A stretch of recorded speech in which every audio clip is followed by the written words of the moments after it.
Part two of our MLB win total extravaganza. Welcome to the Just Baseball Show. It is Tuesday, March 25th. You got Aram Layden and I am Peter Apple. And again, it's part two. So this time we are doing the National League, predicting over-unders for every team's win total. And for all those looking for my Futures Wave part three, you will find that in this episode. I got a bet on a division price. I got a bet on two win totals, and I'll even throw out a 4-1 player prop. And it is all brought to us by BetMGM, the sportsbook born in Vegas.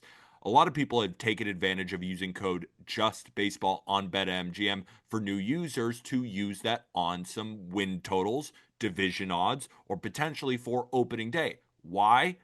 If you lose your first bet, you'll get it all back in bonus bets up to $1,500. But remember, gambling problem, call or text 1-800-GAMBLER. Must be 21 years or older. Terms and conditions apply. Arm, we just finished part one, American League win totals. What would you say is your favorite from that one? The one that I feel the most confident in. Yeah, The Red Sox are up there, man. yeah. I feel really good about them being an upper 80s win team, but other than that, there's no under I feel great about. They're always difficult. I feel like I would probably say that the Red Sox, and then the next would be the A's, just because I'm a believer this year. The reason I asked that question is I feel a lot more confident about some of my picks in the National League. Like in the American League, I agree. I bet the Red Sox. I still feel confident in my White Sox over. I know you hate it and you like the under now, but I'm still full go on the Chicago White Sox going over 53 and a half wins. But in the National League, I have more opinions that I feel are more stamped. And just another reminder for everybody listening, last year we all did very, very well. I got 18 out of the 30 teams right on our win totals. Arm got 17, Jack got 16. So all of us were above 50%. And our goal this season, get at least one division perfectly correct. And for both Arm and I to be over 50% again. And let's start with the Philadelphia Phillies, unless you got anything else before we begin. I have a dumb question for you. So with Vegas setting these over under win totals, they can get driven up or down by bets, right? So if a lot of money is going on a certain team, it could get driven up. So theoretically, it doesn't have to be 15 overs and 15 unders, right? In a given year, couldn't 19 teams go over and 11 teams go under? Is that possible? Absolutely. Yeah, it Okay. definitely doesn't mean that, of course, like 15 teams always go under, 15 teams always go over. You know, normally, sometimes I would say it's around there, Yeah, but because they all play each other, but it doesn't necessarily even out exactly mathematically. no, it's a good idea not to take all overs or all unders, of course. But if you have more overs than unders, like let's say you have 20 overs and only 10 unders, or even 22 overs and only 8 unders, you might get some wrong clearly, but you're not off base by going Mhm. more overs Okay. than unders. So we're going to start with the Philadelphia Phillies. So last year, we'll go NL East, NL Central, then NL West. So the Phillies last year were one of the best teams in baseball. They went 95 and 67 with a plus 113 run differential. Their expected win loss record based on that run differential was 92 and 70, so they outperformed that by about 3 games, and their current win total on BetMGM is 90 and a half. This is a team looks a lot like they were last year, one of the best teams in baseball. The lineup is aging a little bit. I think that could be one of the concerns, but the rotation ain't any concern to me. I think Christopher Sanchez, we're going to do our player awards special coming out on Wednesday, probably later in the afternoon on Wednesday. Because of our travel, we're all traveling to Cincinnati, so we'll have to record that then. But spoiler alert, Christopher Sanchez is going to be my dark horse Cy Young.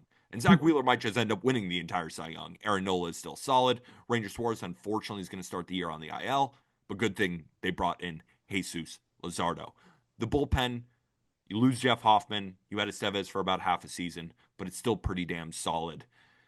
This feels like a team with an extremely high floor, but what do you think about the ceiling?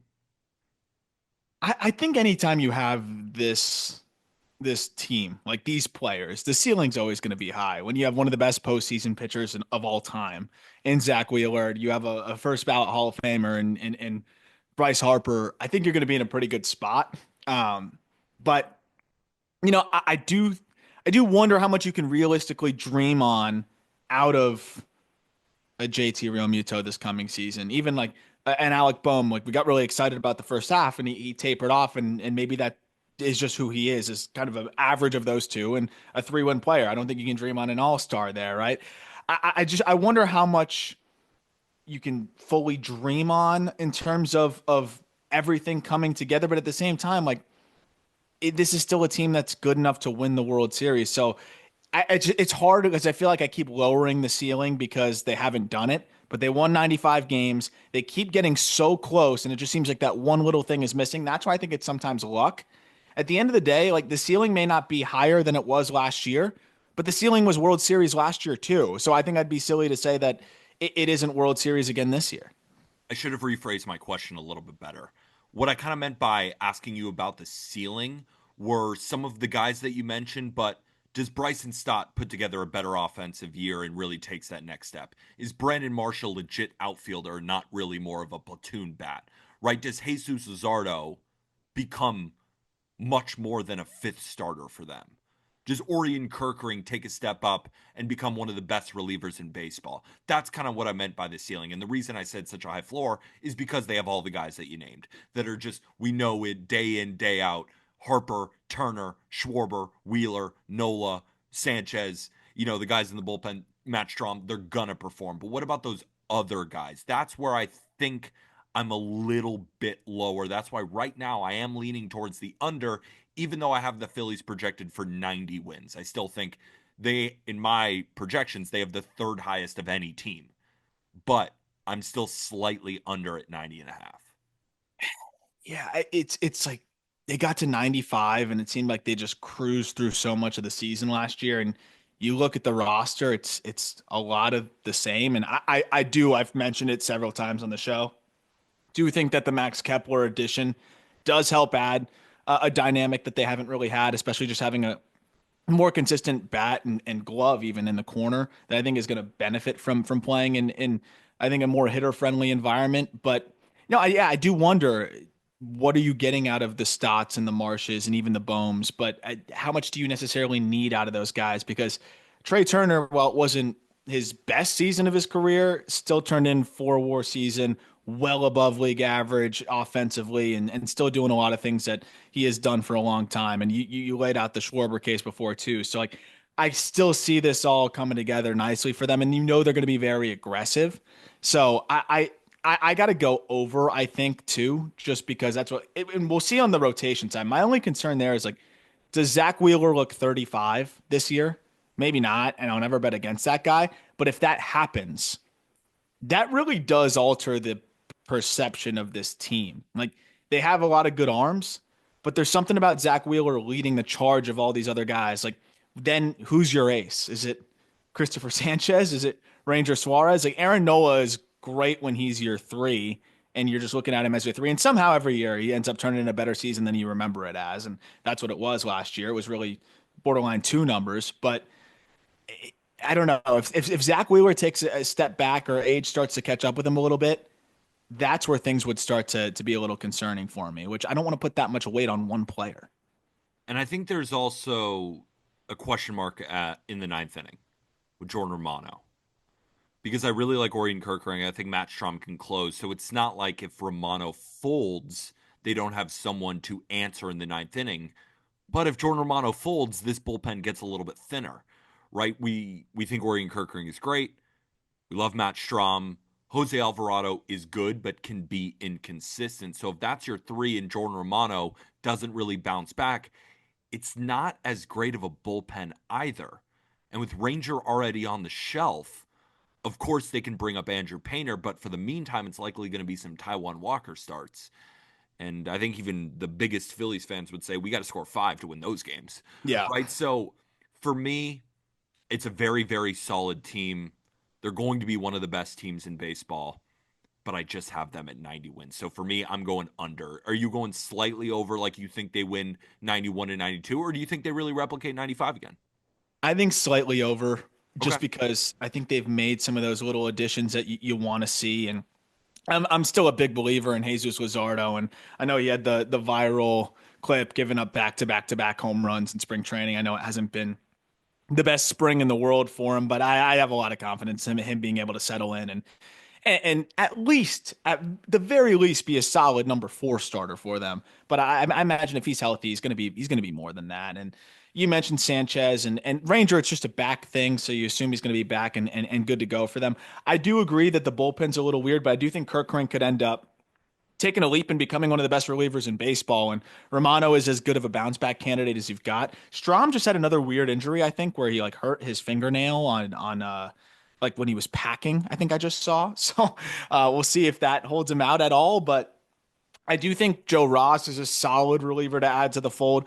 They did just claim Carlos Hernandez, who can plug and play as a starter if Taijuan Walker is a total disaster in the meantime. And then Andrew Painter's gonna be a big part of this equation at some point this year.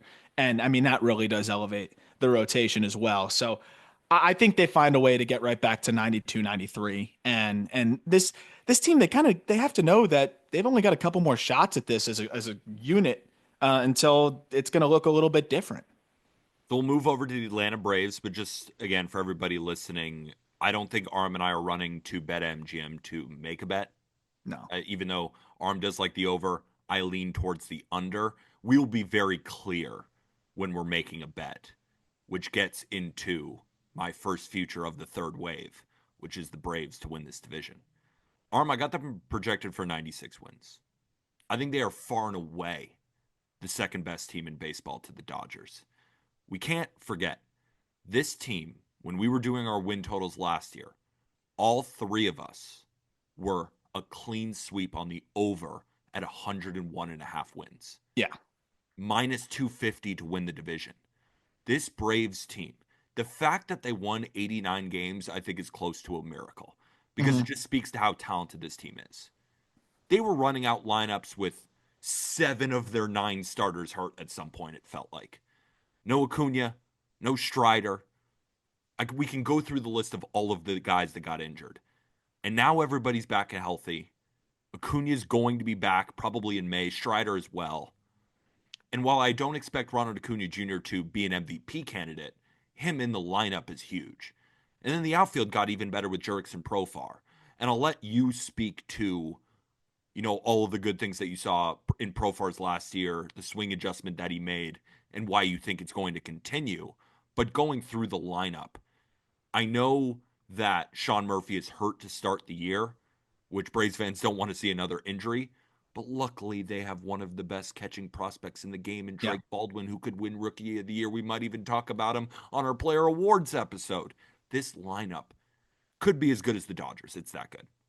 If there was one position for somebody to go down for the Braves, you would probably want it to be catcher, because that's the one position where they had a position player prospect who not only is their best, but is also big league ready. Like it was a conversation of, what do you do with Drake Baldwin? He doesn't need to go back to AAA again. So you don't want to see it settle itself, the situation like that. But Baldwin's going to get plenty of run here, and he's big league ready. And I think he's going to be a great backstop option for him. But if he's not totally ready to go, if there's a little bit of an adjustment period, okay, great. You're going to have Sean Murphy back, and he'll be able to take over the reins there as the catcher as well. So, I mean, when I look at the lineup, the only 2 gaps I kind of see are in right field at this present moment with Jared Kelenic, and then Orlando Arcia at shortstop. But Arcia, as we know, if he's your 9 hitter and he's picking it and he's a little bit better offensively, they're fine with that. And that's the rest of the offense is so good, I don't think it'll be a problem. I think the only hole you can really poke is that other corner. But even then, they're going to mash 1 through 7 to such a ridiculous degree potentially that it also won't matter. That's why I love the Profar addition. And they did add Alex Verdugo. And I don't love Verdugo, but I do feel decent about Verdugo hanging around as a league average hitter if Kelenic is a disaster this year. And that's a great contingency plan there. Once Verdugo's ramped up as a guy that could potentially get in there and help out. So just adding that depth is huge. But yeah, I really do buy the breakout that we saw from Profar last year. You don't see 4 mile per hour jumps across the board in the EV department unless there's a significant shift. There was that mechanical shift. I really like the way the swing looks now, and I think the Braves obviously do too. I don't think he even needs to be close to what he was last year. If he's a 115 WRC plus versus the 139 he put up last year, I think the Braves are still happy with that. But I do think he's going to be even better than that. This lineup too, just naturally getting another 150 plate appearances back from Austin Riley, who was hurt, getting another 150 plate appearances, maybe 200 from Michael Harris, who was hurt. You hope you can get another 150, 200 plate appearances for Ozzie Albies, who was hurt as well. That naturally, that could combine for 3-4 WAR alone. So just by being healthy, I think it's going to go a long way for them. And you hope they all can stay available, but you figure at least some of them are going to be more available than they were last year. Couldn't agree with you more. And And also, that's not even mentioning Acuna, by the way, too, who whatever you get from him is going to be more than what you got last year. and what I was about to say too is that you're talking about, Jared Kelnick or Brian De La Cruz or Alex Verdugo or maybe even Eli White taking up a corner position in the outfield. But I think the Braves are hoping that come May, it's Profar in left, it's Michael Harris in center, and it's Ronald Acuna Jr. in right. And then the infield, I mean, the only weakness is Orlando Arcia, but even one of their best prospects, Nacho Alvarez, can play shortstop too, so maybe he could take a step. But I think all they're saying from Arcia, play really good defense. Just play good defense, man, and just if you can scrap together some decent ABs, and also like if Kalnick is that gaping hole and Verdugo stinks, if Acuna is back by May, who cares? Like Yeah. you'll be fine. So if the biggest concern is a couple months of the 8 hole and the 9 hole, I think your offense is probably in a very good spot. And the difference too of oh no, you're not just plugging in a good player, you're plugging in an MVP candidate when he's healthy. That really does put this team, I think, up there with just about anybody. So you don't really need much out of Kalnick. If he can just tread water and or Verdugo tread water until you get Acuna back, yeah, your weakest link is your defensive minded shortstop who can absolutely pick it, and you just hope can be a little bit better than the 72 WRC plus that he was last year. And then moving over to the rotation, it's stacked again. Chris Sale, I can understand if you're saying, well, he's 36 years old. Is he able to replicate it? But Chris Sale has also been a guy who's been injured for a lot of his career. So that almost makes me think that he's not really a 36-year-old arm. Does that make sense to you? Like he has, I can understand that, yeah, but like also some of those injuries were kind of arm related, so it's yeah, tough. it's tough. But I do feel good that he's going to throw 150 innings this year. I'm not asking for the 177 or close to 180 that he threw last year. But in those 150 innings, I think Chris Sale is going to be one of the best pitchers in baseball. Then you got Spencer Strider coming back in May. You got Reynaldo Lopez, who really established himself as a solid pitcher. Is he going to be able to replicate 199 or Doesn't whatever need ERA to. he had? No, but can he be mid threes, maybe even high threes, and maybe build on 135 innings? I think that's absolutely in the cards. And a guy like Spencer Schwellenbach can step up and take over for some of that production lost from Reynaldo Lopez when it comes into the run prevention department. And then they also have some good young arms in AJ Smith-Shawver, but I think Grant Holmes is going to be another guy. I know he's 29 years old, so he's not really qualified as a young arm, but he was, a high draft pick, gets injured a little bit. He's going in and out between the bullpen and the starting rotation. And at the end of last year, he really grabbed a hold of a rotation spot and looked damn good. I referred back to the story before, but I'm going to do it again. When we were on our National League Central Stadium tour and we were in Milwaukee, and it was Grant Holmes on the mound. And we expected the Brewers to have a great day at the plate because it's like, oh, Grant Holmes, yeah, we'll see. But I'm excited. The Brewers are going to score a bunch in front of Brewers Nation. 5 innings, 1 earned, 8 Ks against a Brewers offense that was hot going into it. He's the guy who I really think can lock down a rotation spot. And that's 6 guys I named. And I feel Yeah. good about all of them. And AJ Smith-Shawver, I'm sure you can speak more about the potential that he has, even though he's still just 22 years old. I mean, he's had a great spring too. It's kind of everything you wanted to see from him, where he's filling up the zone a lot more this spring. The feel for the changeup has been all the way back, which I think is now kind of emerged as his best pitch. Smith Shawver looks like he could absolutely grab that 5 spot. I got all the confidence in the world of Grant Holmes being a reliable five starter at worst. I think he can be a back end rotation guy. So the variable is more Smith Shawver in the meantime until you're waiting for Strider to get back. But Strider already looking as good as he did out of the gate. I know they're going to be careful, but to go 2 2/3 and strike out six against the Sox, and then it was a little bit of a step back the next time out against the Orioles, but he still punched out four in the inning in the third that he pitched. I mean, that's a guy that's now looking like he could be back sooner rather than later. But in the meantime, you have Grant Holmes and Smith Shawver. Then when Strider comes back, you can basically pick the best of those two in Smith Shawver or Holmes. It's probably going to be Holmes just given the floor is higher. But if Smith Shawver's hot, he could be another guy that grabs that spot as well. So I feel really good about where that rotation's at. And I do have some concerns about Chris Sale's age and just how he responds after throwing so many innings last year and kind of fading at the end of the year. But the reality is, as long as he's out there, like he's going to make 93 work. It doesn't have to be 95. And he looks good so far this spring training. So I can't really just pencil in him slowing down until he shows us that. So it looks like he's kind of bounced back already. I think this rotation can stack up with a lot of them. And this bullpen, they did lose Joe Jimenez. They did lose AJ Minter, but the bullpen did finish third in ERA last year, and they still have a very good back four. And Raisel Iglesias, Pierce Johnson, Aaron Bummer, and Dylan Lee. And Hector Neris, again, is good kind of fifth, sixth inning guy. It's probably not going to finish third in ERA as a bullpen again, but I think it's still a top 10 bullpen. They have a lot of random minor league arms too that they may just thrust in there who it's going to be like sink or swim, but this guy has a crazy fastball and let's see what happens. And that's kind of what you want to see from these teams because you have plenty of time to experiment, see what it looks like, and then if you have to make a bigger move, you can go make a bigger move. But I think Hurston Waldrop could end up becoming a bullpen candidate for them, where that splitter and then the fastball, the shape kind of stinks. So being in shorter spurts, the velocity could play up, and then he has to splitter off of that. He could end up becoming a solid reliever option for them. But I think Iglesias is proven to be one of the more reliable high leverage arms in baseball. To sub two last year is ridiculous. So this is another team that they just find a way to always put together a good bullpen. And I'm just, even though I don't see it being great right now, they just find ways. So if that is, if I were analyzing the Braves and I wanted to be bullish on them, I would want the bullpen to be the biggest question because they always seem to piece that together.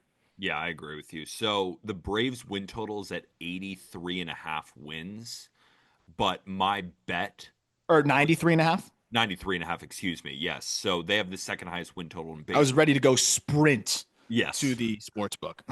But so I bet plus 140 for them to win the division at 2.5 units. And it's probably going to be a bet that I add on because it's not a bad idea to wait on this division price because you get back Strider, you get back Acuna in May. So maybe make that bet around then. But I still think that the Braves are going to get off to a pretty good start. As long as it's a plus money pick, love the Braves to win the division. Right now on BetMGM, it's plus 115. As long as it's plus 100 or better, I am all over the Atlanta Braves to win this division. You ready to talk Mets? Yeah, I'm on the over too, and I love that pick. Perfect. So right now, you're on the Phillies and the Braves over. I'm on the Phillies under and the Braves over. Let's move over to the New York Mets, who also won 89 games last year. And they had a plus 71 run differential. Their expected win-loss record was 88 and 74.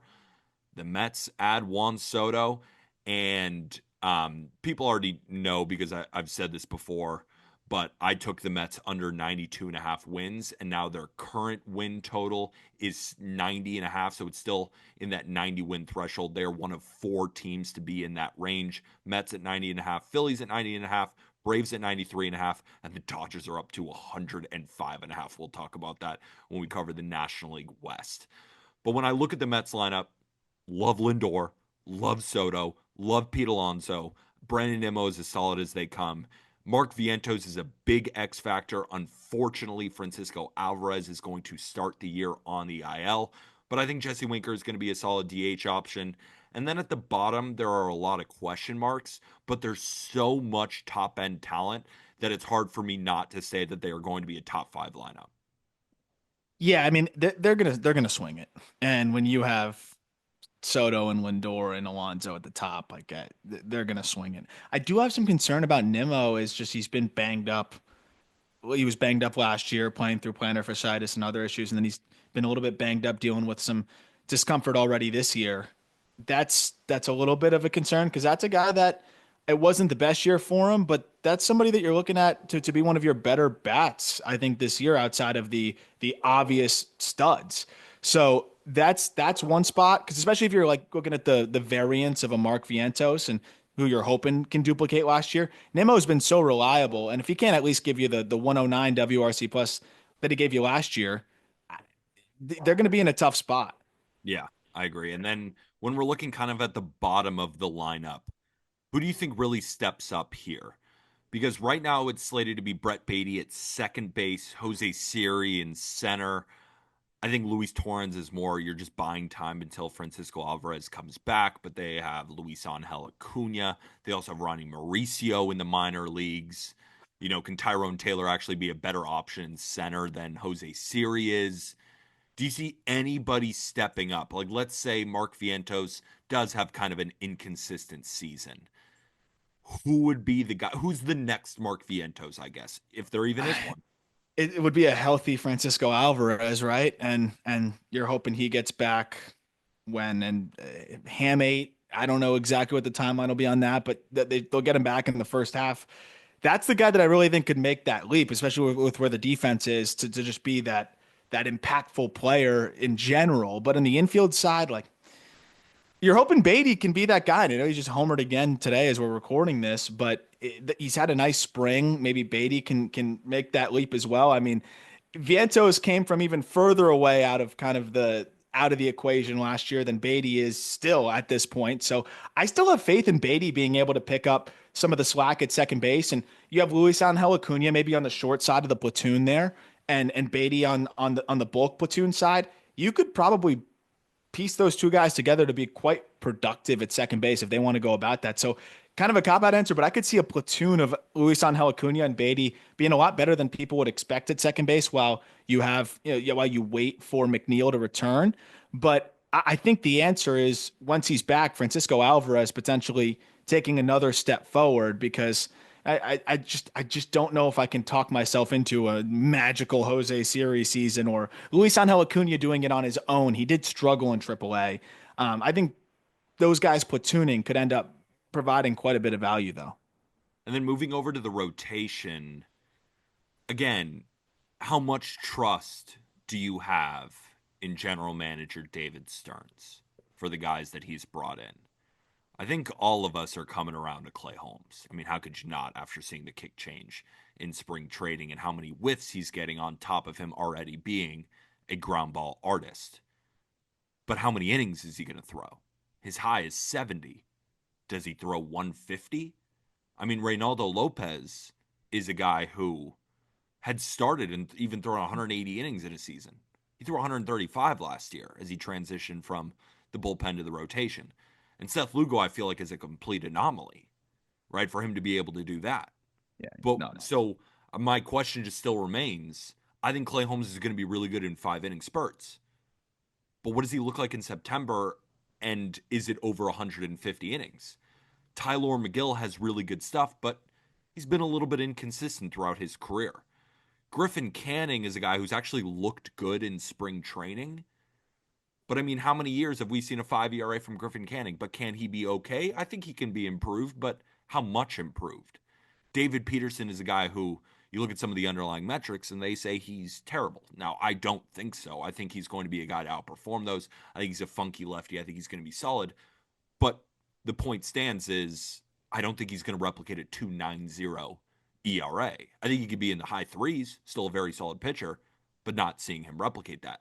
And Kodai Senga is not known for throwing a ton of innings either. He's thrown 13 seasons in his career between the MPB and Major League Baseball. He's thrown over 150 innings just 3 times, and he's coming off a year where he threw 5, right? And now he's recovering from an injury. You already got Sean Manaea hurt. He should be back around April. Of course, he's really, really solid, but he's coming off a career high in innings. And then you have Frankie Montas, again, who is hurt, that's kind of been the story surrounding Frankie Montas. So there's a lot of question marks. and you can talk yourself into some guys. But I feel that opinions change throughout the offseason. And you've talked about the Mets rotation. Some guys are high on, some guys are low on. But as you've seen more, now that we're only a few days from opening day, what's your read on the rotation? Well, since Holmes made the move, I've always really been excited about what he can do as a starter and how that pitch mix works and how he can go deeper into games because he gets those ground balls in early weak contact, but now can get the swing and miss, as you mentioned. I think Holmes is going to be great, but is it 160, 170 innings? Maybe. We'll see. I think the big X factor is Mania and how he handles just bouncing back after that huge workload at 33 years old and coming off of now a season where he's going to start a little late because of that strained oblique. So that's going to be something interesting to monitor. But I like David Peterson. I think he's going to be solid for him. I think Canning looks like he can be a solid back end arm. But yeah, I'm a little worried about the health of, and availability of Senga. And, McGill is the underlying stuff looks good, but Yeah. as you mentioned, it's just never been as consistent.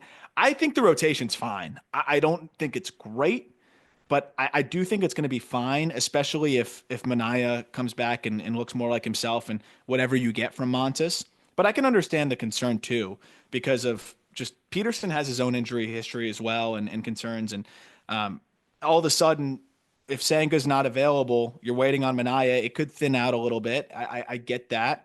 But I do think the rotation's actually going to be really solid this year. I think it's going to hover right around league average. And I think the bullpen is awesome. Like Edwin Diaz, I think is one of the best closers in baseball. I love bringing AJ Minter into this bullpen. I think Jose Budo is an excellent weapon. You can use him in 3-4 inning spurts if you don't get a lot of length out of a starter, but he can also be a very solid high leverage arm. I think Reed Garrett and Ryan Stanek are very solid when you have them in the middle of the bullpen.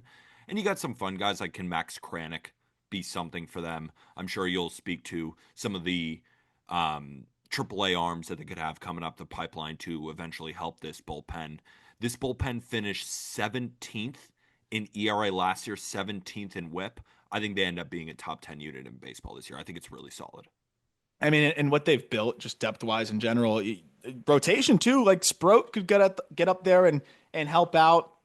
I think Blade Tidwell could end up becoming a reliever arm for them that could be helpful. But they've got like Dediel Nunez, Huascar Brazoban. They've got a lot of different players that they can just kind of recycle in and out. And that's the shades of what we've seen with the Brewers and how Stearns has been able to shift that quite quickly. But I am a little concerned about Edwin Diaz. I just didn't look great at points last year, just a little inconsistent. I know that the strikeout numbers were still fantastic, but which Edwin Diaz are we getting? Are we getting the one that puts up some of the best reliever seasons we can see, or a guy that's a little bit inconsistent? That's something that I'm interested in monitoring. What do you get from AJ Minter off of what was kind of a banged up year for him too? Those are the things that I'm interested in. But at the end of the day, I have a lot of confidence in Stearns being able to piece together a really solid bullpen. There's a lot of variables, but there's also a lot of options, and I think that's why the pitching will ultimately persevere and be solid for them. Yeah, when talking about win totals, it's one thing to look at the opening day roster and make a projection off of that versus the guys that they're going to add. I think the Mets are going to be one of the most active teams at the deadline. So if one of their bullpen guys does go down, they will be in the market to go get one. They will also be in the market to go get a starting pitcher if they need depth. And of course, they can upgrade the offense where they see fit. I have the Mets projected for 89 wins. And you might say, Peter, how could you have them project for 89 wins the same as last year? Because they look better. And I might agree with you that they look better. I don't know about the rotation, but the offense, you add Juan Soto, like you're going to get a bump. But here's the thing. The Mets run last year was magical. It was so much fun to watch. But a part of it was luck. They went 28-16 in one-run games last year. That was the best mark in Major League Baseball. The second best mark is the Guardians, which makes sense. They had an all-time bullpen, and their manager won American League Manager of the Year in Stephen Vogt. The Mets bullpen ranked 17th, and I like Carlos Mendoza. He's not my National League Manager of the Year pick. So a lot of that was luck. And for the other side, the team that we were just talking about, the Braves finished third in bullpen ERA. Brian Snitker, I would take over Carlos Mendoza. They weren't 18-25 in one-run games. The Braves got insanely unlucky and were hurt. 89-win team. The Mets in my opinion, last year were lucky to get to 89. So this year, I think they deserve 89, which means they're staying under the posted total by BetMGM at 90.5. So I'm taking under 90.5. I bet under 92.5, and I would still bet under 90.5 because I don't see this team winning more than 90 games. Yeah, I'm in a similar spot here where I think they're going to be really solid. Yeah. And I think they could end up being a quality playoff team. I think they are potentially going to make the playoffs, but I do think it's going to be through maybe that last wild card spot and at 88 wins or something around that range. I just again, if Vientos does not replicate, and I don't know really what to expect from Winker. He could be solid, but I don't know. This lineup could be very top heavy very quickly. And then I think you've illustrated the way things could go one way or another rotation wise, though I do believe in the rotation a little bit more. I think they're a good team. I don't know if I see it being forceful enough to get over the 90 hump.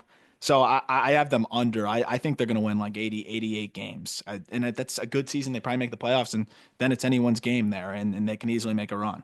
Yeah, I still think this team makes the playoffs. I still think they're one of the best teams in baseball, but I don't think they deserve to have tied for third highest win total in baseball. I think they're like the seventh or eighth best team in baseball. Yeah. Again, still definitely in the playoffs.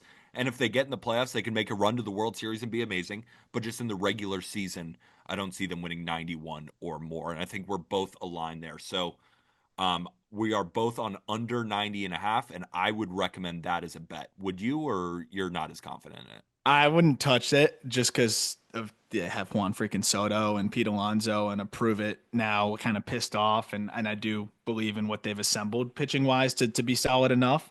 But I do like the under, but yeah, I don't think I would bet it. Very fair. All right, let's move on to the Washington Nationals, one of the lowest win totals in Major League Baseball at 70.5. Last year they went 71 and 91 with an expected win total based on their run differential at 70 and 92. This Nationals team is going to be fun.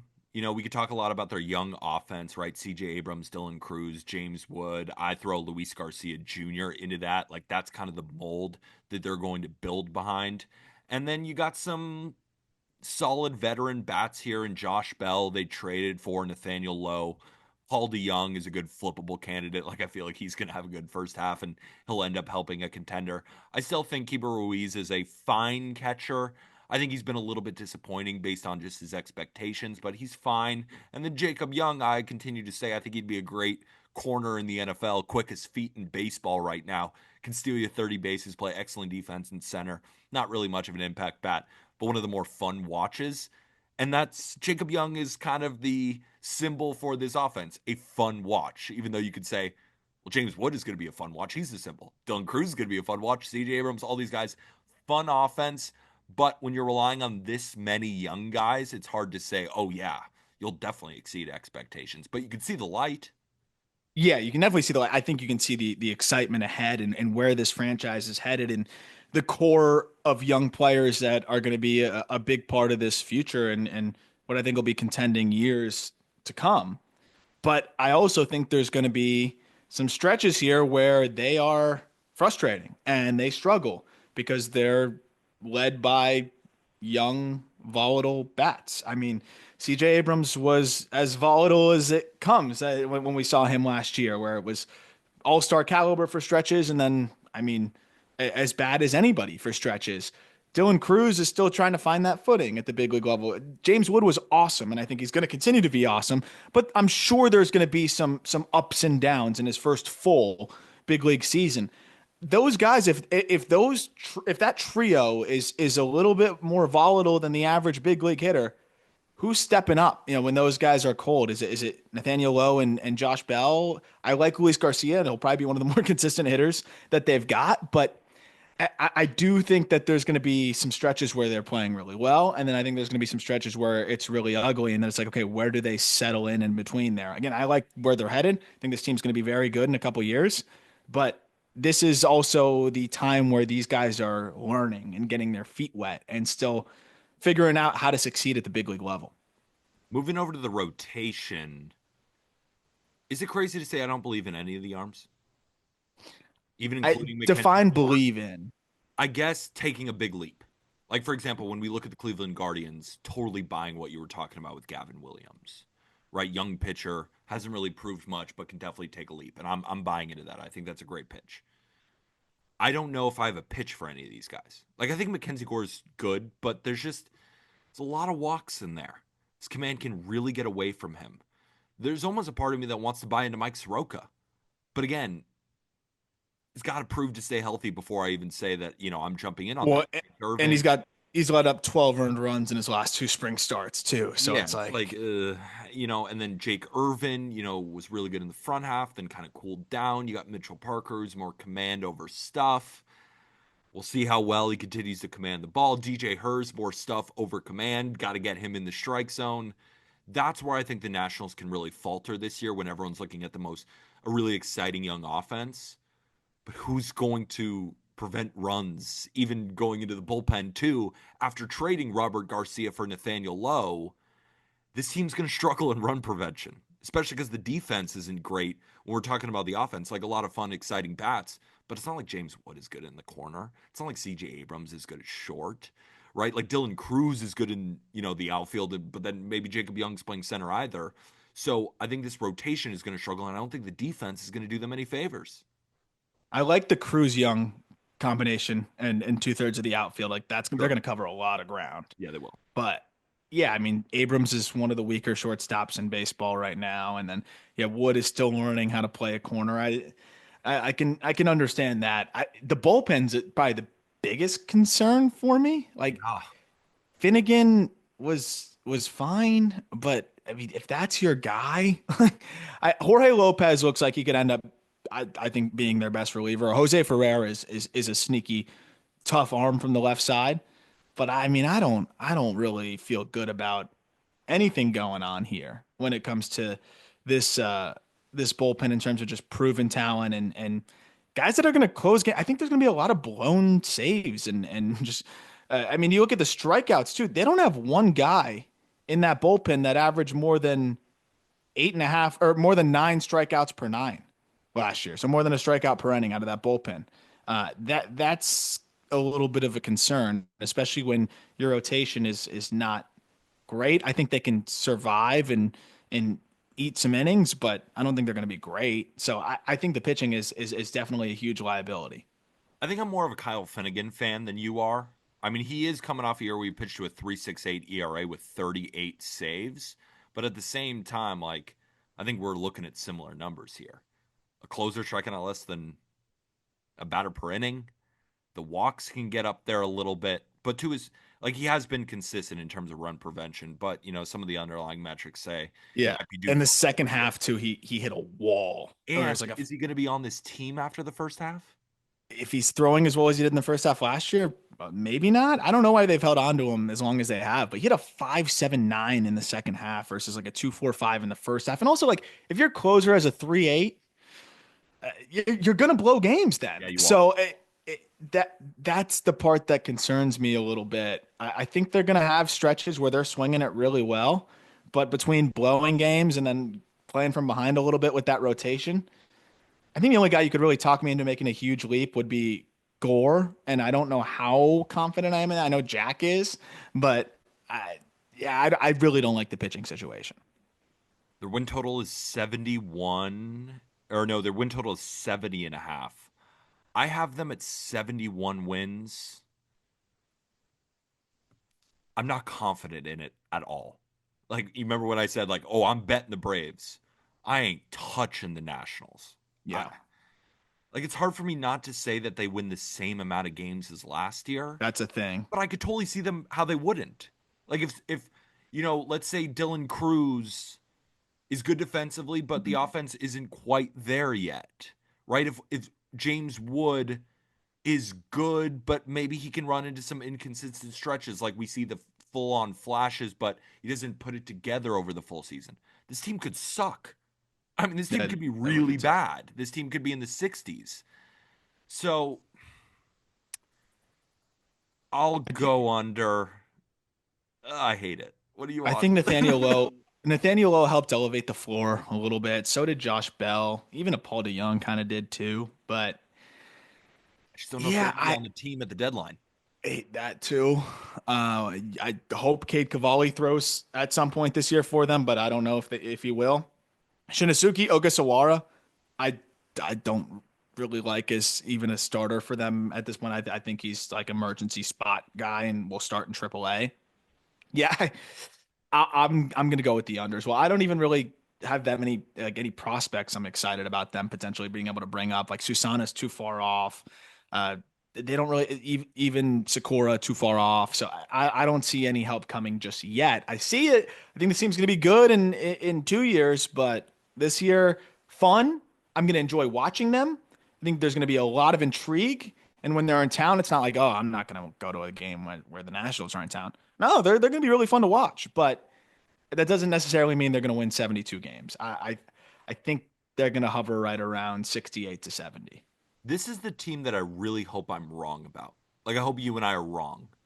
Because if their Nationals are a good team, that means all these young guys are really taking a step, and then they will be like must watch. And that means one of the pitchers that we talked about that we're not so high on, we were wrong, right? DJ Hers becomes a really good pitcher. Jake Irvin or Mitchell Parker or Mackenzie Gore takes that step to at least people start to understand why he was compared to Clayton Kershaw. Whether of course it's completely unfair, but you start to see, wow, this guy really can be. And if all those things happen, yes, 75 wins is in the future. And just in general, we're very excited about what they are building here. It's just the window isn't quite open yet. But who knows? Maybe the window cracks open this year and they go over. But I think Aram and I are aligned on the under 70 and a half. It's funny, I have them projected for 71, but I still I'll take the under. Last but least, hey, Yeah, Marlins can yeah, be fun. This is a pro Marlins show, yes. pro Marlins podcast. The Miami Marlins have a 62 and a half win total. Last year they went 62 and 100. Their expected win loss record based on their minus 204 run differential was 61 and 101. You know, I think the offense is really going to struggle, but among teams with a win total where they might be projected to lose 100 games, I think the rotation is better than that. I don't know. I'm kind of just grasping for straws because the offense is going to be a relative tough watch. Yeah, it might be the worst offense in baseball. I think it's very possible. And that's the hurdle is are they going to be able to score enough runs? We'll see. We're still kind of waiting to find out what exactly the opening day lineup is going to look like. But the rotation, I think, has a chance. It's not going to be great out of the gate because some guys are banged up. But the idea of Sandy Alcantara to it sounds like Ryan Weathers is not in dire need of anything significant in terms of like missing a huge amount of time or surgery or anything like that. It sounds like it's more precautionary and he'll be back sooner rather than later. He's one of my favorite breakout candidates on the mound this year. So you have Alcantara, Weathers, Max Meyer has become a very popular breakout candidate because of what he has shown on the mound with some of the adjustments that he has made. Quantrill is a reliable back end arm, I think, and we saw him go perfect over there in West Palm. But you figure he at least can give you quality innings, and then you're going to get Yuri Perez back at some point this season. Edward Cabrera, that experience is ridiculous, but he's going to be another option at some point. And then depth arms like Beozo, and I know that they're like intrigued by Connor Gillespie, and he's been pretty good, which is interesting to see. But I do think that this rotation is fine, especially if Sandy Alcantara, which he looks like he's pitching like he was before Tommy John surgery. If Sandy Alcantara is even just 80% of what he was in that Cy Young season, or 75% of what he was, he's headlining this rotation and now and really elevating it to a point where I think you can make the case that it could be above average. With if these young guys take the leaps that they can take, and Yuri returns in schedule, and Weathers avoids any significant time missed. Going back to the offense for a second, I think the Nick Fortes thing is getting close to ending.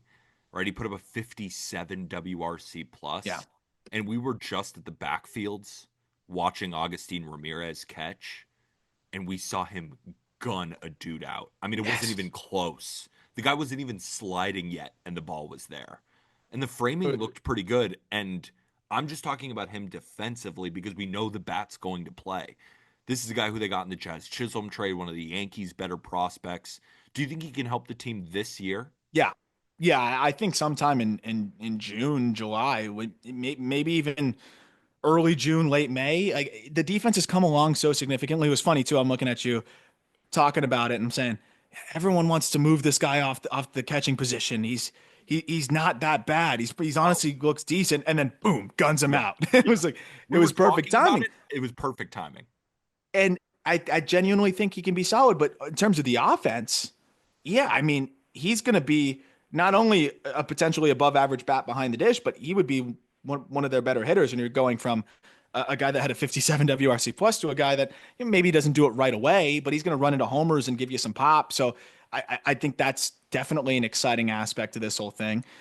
Xavier Edwards, I know people like to point at the BABIP, whatever. I just think he's going to be a guy that outperforms the BABIP pretty consistently with his speed and his ability to just place the ball over the yard as a switch hitter.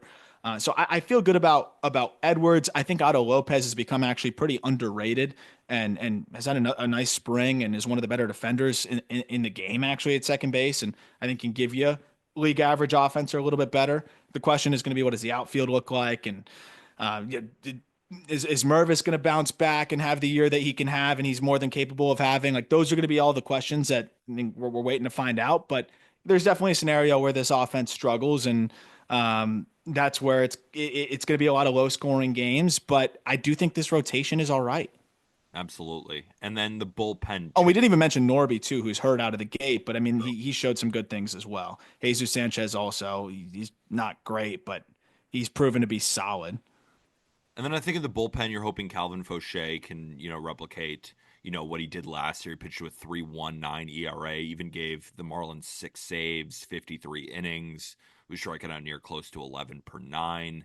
Jesus Tinoco is another arm to be excited about. We were just watching, Anthony Bender, and you told me Lake Batcher has the highest IVB of any fastball in baseball. Is that what you Highest were saying when spin you told rate me? of any Highest spin fastball. rate. Okay, that's something. Yeah. Like there's, They're gonna get Nardi back. yeah, Declan Cronin was solid last year. That, this is the one thing similar to some of the other teams who we've talked about. I do think Peter Bendix is going to always be able to filter in and out arms in this bullpen and piece together a decent bullpen. I don't think it'll be great, but I think he'll find a way to piece together a decent pen. So, looking at this team, right? Because you mentioned Norby is going to come back. Jesus Sanchez is going to come back as well in this offense. 62 and a half. Where are you at? I think this offense could be historically bad. Hmm, Um, the rotation, if you kept it all together for the whole year, I agree. I I I lean towards the over, but you'd imagine Sandy's going to get traded at some point, right? If he's throwing really well, if he's throwing well enough to where the Marlins are trending towards the over, he's probably gone. That's where it's. I mean, if Cal Quantrill's throwing well, why wouldn't they flip him? Yeah. The relievers, I can guarantee you, if some of these, if Calvin Fauche's throwing well, he's gone. Yeah. So, in a team that's already kind of showing their hand that they are rebuilding, and I agree with it. I think you need to just suffer through another year Yeah. and recoup as many assets as you can. I mean, the prospects that they have now, where they're at, I think you can see the vision and where they could be headed sooner rather than later. But it ain't happening this year, and you got to stay committed to the process here, and that would mean trading away the assets that are performing and don't have a ton of control. There's not a ton of those left, and I think they're going to cash in on the ones that they do have. So I don't think they're going to be able to beat 63 wins or 62 and a half. I think it's going to be really hard to get over that number. I have them projected for 61 wins, so I'm on the under. You think that's fair? Yeah, I think that's fair. I like the under, but there's intrigue pretty much if the rotation's healthy, there's intrigue every day. And I think you made a really good point too that if this rotation stayed and this bullpen stayed, we'd be on the over.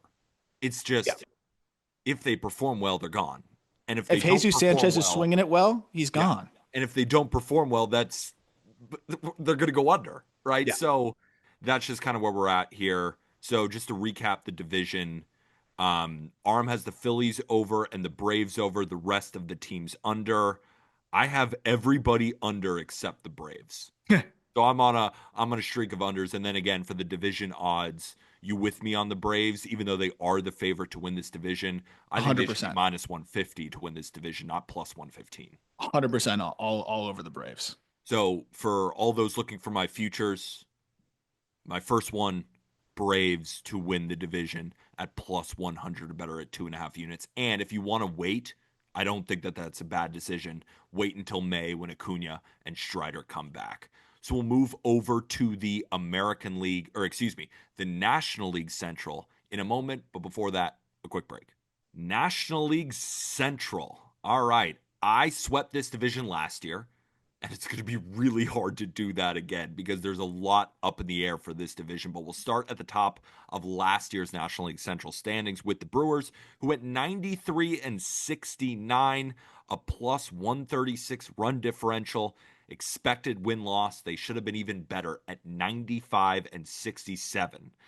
But BetMGM is saying do it again with an 82.5 win total, Aram. That feels way too low. It's disrespectful. It is disrespectful. They're good. Like, have we not seen that? They're good. And I would have had some. Well, we're good. We'll get to the rotation and everything, but I love that Quintana signing for them. I mean, it's as silly as it sounds. That is exactly what they needed. Just a guy that can go out there and just consume innings in case some of these other guys are not able to stay available. But this lineup can bang with the best of them, I think, if everyone's going the way that I think they can. They've been mashing this spring. I think Yelich is going to have a huge year because he's made me put my doctor hat on essentially and research everything into that procedure. Minimally invasive relative to, I think, some other serious back surgeries. And it sounds like this is kind of the necessary evil to actually get back to where he could have been before. They were just kind of delaying it because he didn't want to miss too much time. I think he's going to be in a good spot. This lineup is dynamic. It's fun. It's fast. They're going to manufacture runs. And all of a sudden, I might be buying the Reese Hoskins bounce back a little bit. Am I crazy? Uh, what does that mean? What does That he bounce back? doesn't stink. But Okay. like realistically, realistically, like if 230, decent OBP, 22 bombs. I mean, last year he was 26 bombs and hit 214. He did that last year? Yeah, but the thing is, he was a terrible defender. That's why he finished with zero point 0.1 WAR. But he's still going to get his 25 to 30 jacks. It's just Okay. that's all the production that he's giving you because he struck out near 30% rate last year. Yeah. He's clearly not helping you on the bases, and he's clearly not helping you at defense. So let me rephrase. 722 OPS goes back up to about a 770. Ooh, That's what I okay. think we can see. Because I do think just playing defense for him at this stage too just might not be great. I do wonder if they're gonna funnel him through the DH a little bit more too. And especially because Yelich might be feeling better. We'll see. But Yeah. like Yelich may not need a DH as much and they can move things around. But if Hoskins is a little bit better offensively, what's your concern in this lineup? Third base?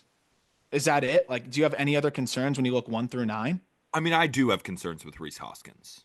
Like you're a little bit more bullish than me. I think he's going to hit his home runs like he always does, but I think it's going to be more of the same from last year. So I would say first base is a concern for me, third base is a concern for me. And then I guess I just don't know what a full season at shortstop looks like for Joey Ortiz, what a full season in center field looks like for Garrett Mitchell. Second I baseman, mean, I still like Bryce Terang.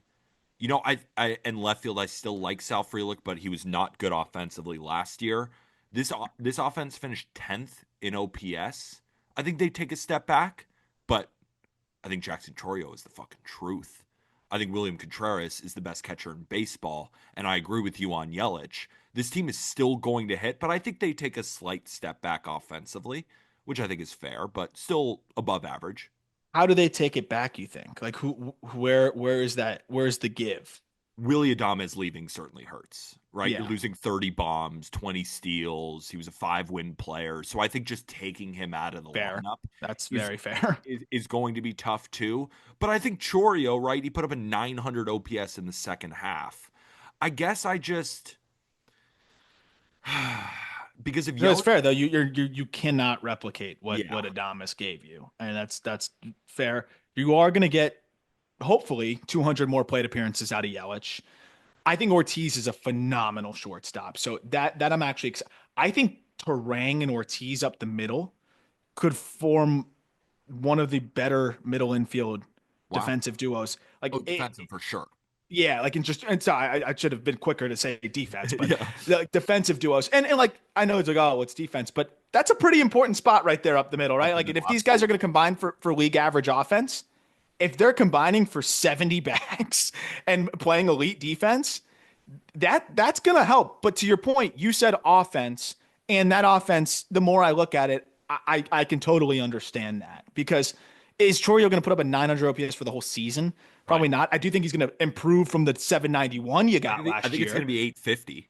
Yeah, Yeah. great, which is great. But I agree with you. Like, you can't quite replace that Adamas production other than like the only two guys, or you're going to get that potentially from Chorio, Yelich, Contreras. Nobody else even can sniff anything close to that kind of production. Yeah. So I do get that, but I just wonder if they can defense and speed their way Oh yeah, they're still to going to be a enough success. absolutely. And then the rotation is very, very solid. I mean, Freddie Peralta at the top is really good. You're going to get back Brandon Woodruff at some point. It's really, really deep, right? You got Nestor Cortez Jr., you got Aaron Savali. They just brought in Jose Quintana. Of course, you have, Tyler Alexander. Tobias Myers right now is dealing with a strained oblique, but he should be back somewhat soon. It's probably going to be more of a May timeline. Woodruff's on his way. Yeah, Woodruff is on his way too. So it's a deep rotation. But I was talking about this with Jack. Like, normally Brewers rotations, they're so fun to dream on. Like, I remember last year we were talking about some of the young arms that could really take a step for them.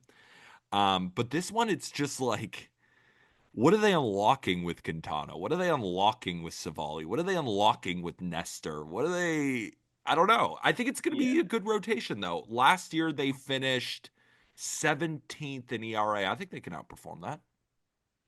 I do. And I don't think there's going to be any magical unlocking here. I could see maybe Nestor recalibrating a little bit just with a change of environment and just being able to maybe get a new set of eyes on what he does because obviously a unique thrower. But I do believe in Tobias. I think they might get Gasser back at some point later this year. I do like that there's just more depth there. But yeah, if this but the thing is if this rotation is league average, you know their bullpen's going to shove even without Devin Williams. That could just be enough if they're playing great defense and they are shutting games down. And I mean, Craig Yoho has been crazy this spring. I thought it might be a little ambitious to have that guy up to expect him to be up early in the year. Looks like he could be. There's trying Mizorowski back in the rotation side of things again. I think planning on Mizorowski to be in the fold is you don't really factor that in just yet to your calculus. But I think Craig Yoho, you can. This bullpen's going to be solid, and it always is. But it is just a question of like, is that rotation league average? Do you think it's going to be better than league average? Like, what's your expectation out of that? Out of the bullpen, Out of the rotation? out of the rotation, yeah, because the bullpen, I expect to be top 10. Last year, they finished second in ERA. They might take a little bit of a step back, but I still think they could easily be a top 5 bullpen. I wouldn't be shocked. The rotation, they finished 17th in ERA. I think they finished 15th. Yeah. Well, if they You do know, that, I mean, it's a little bit better, but I think the offense takes a step back. I think the rotation is around what it was last year, and I think the bullpen takes a slight step back, which brings me to a win total projection of 85, which is way over 82 and a half. The yeah, thing is, I still think there's just a part of me that thinks if like Woodruff is good, he's gone. maybe, maybe Because they not. do have a deep rotation if some of the young guys get back. Like this Brewers team has, shown we'll trade Devin Williams, we'll trade Josh Hader, we'll trade Corbin Burns, we'll trade anybody. I still think that the Brewers could be good if Brandon Woodruff only throws 40 innings in the first half of this team. So I Yeah. think that they might recoup assets, and then if one of Garrett Mitchell, Bryce Terang, Joey Ortiz, Sal Frelick, like maybe they're not quite as good as we think. That's why I didn't get to the window on the Brewers, but they were one of the closest teams that I'm still thinking about. But I'm for the show, I'm definitely taking over 82.5. I'm a little nervous about Garrett Mitchell and just his ability to hit enough and just consistency in center. But I think they are able to just piece together and make it work. I think having Tyler Black as a contingency plan at first, you have Caleb Durbin as a platoon slash contingency plan at third.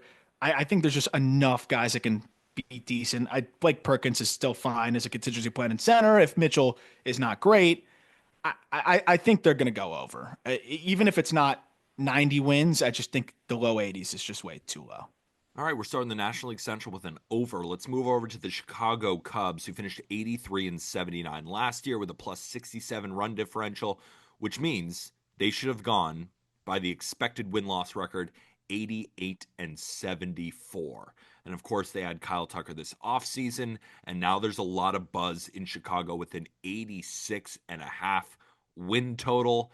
And I know they dropped the first two, but BetMGM's still holding strong. They're saying, don't freak out, Cubs fans. I know it was tough waking up at 5 in the morning just to watch your team lose, but the Dodgers could end up being the best team of the 21st century. So, long season ahead. And this offense didn't look great in those two games. But again, to be fair to this Cubs offense, I still think that it's really, really solid. I think it's the best offense in the division. And when you go up against Yamamoto and a rested Dodgers bullpen, then Roki Sasaki for only 3 innings, you really just get a chance to see him once, and he's still downright disgusting. And then, of course, the rest of the Dodgers bullpen, it's not going to look all that great. But Ian Happ, Seiya Suzuki, Kyle Tucker, Michael Busch, Matt Shaw, Dansby Swanson, Pete Armstrong, Nico Horner, and I like the catching tandem of Carson Kelly and Miguel Amaya. I don't really see any weaknesses in this Cubs lineup. Yeah, no, I think they can swing it. And I think the variance is going to be PCA and a rookie Matt Shaw. But clearly, I'm a believer in Matt Shaw, and I think he can. I mean, he's my pick. We'll talk about it in the award side of things, but they're going to swing it. And Kyle Tucker really does elevate the ceiling and the floor of this lineup. They're going to be good offensively. I don't have much question there.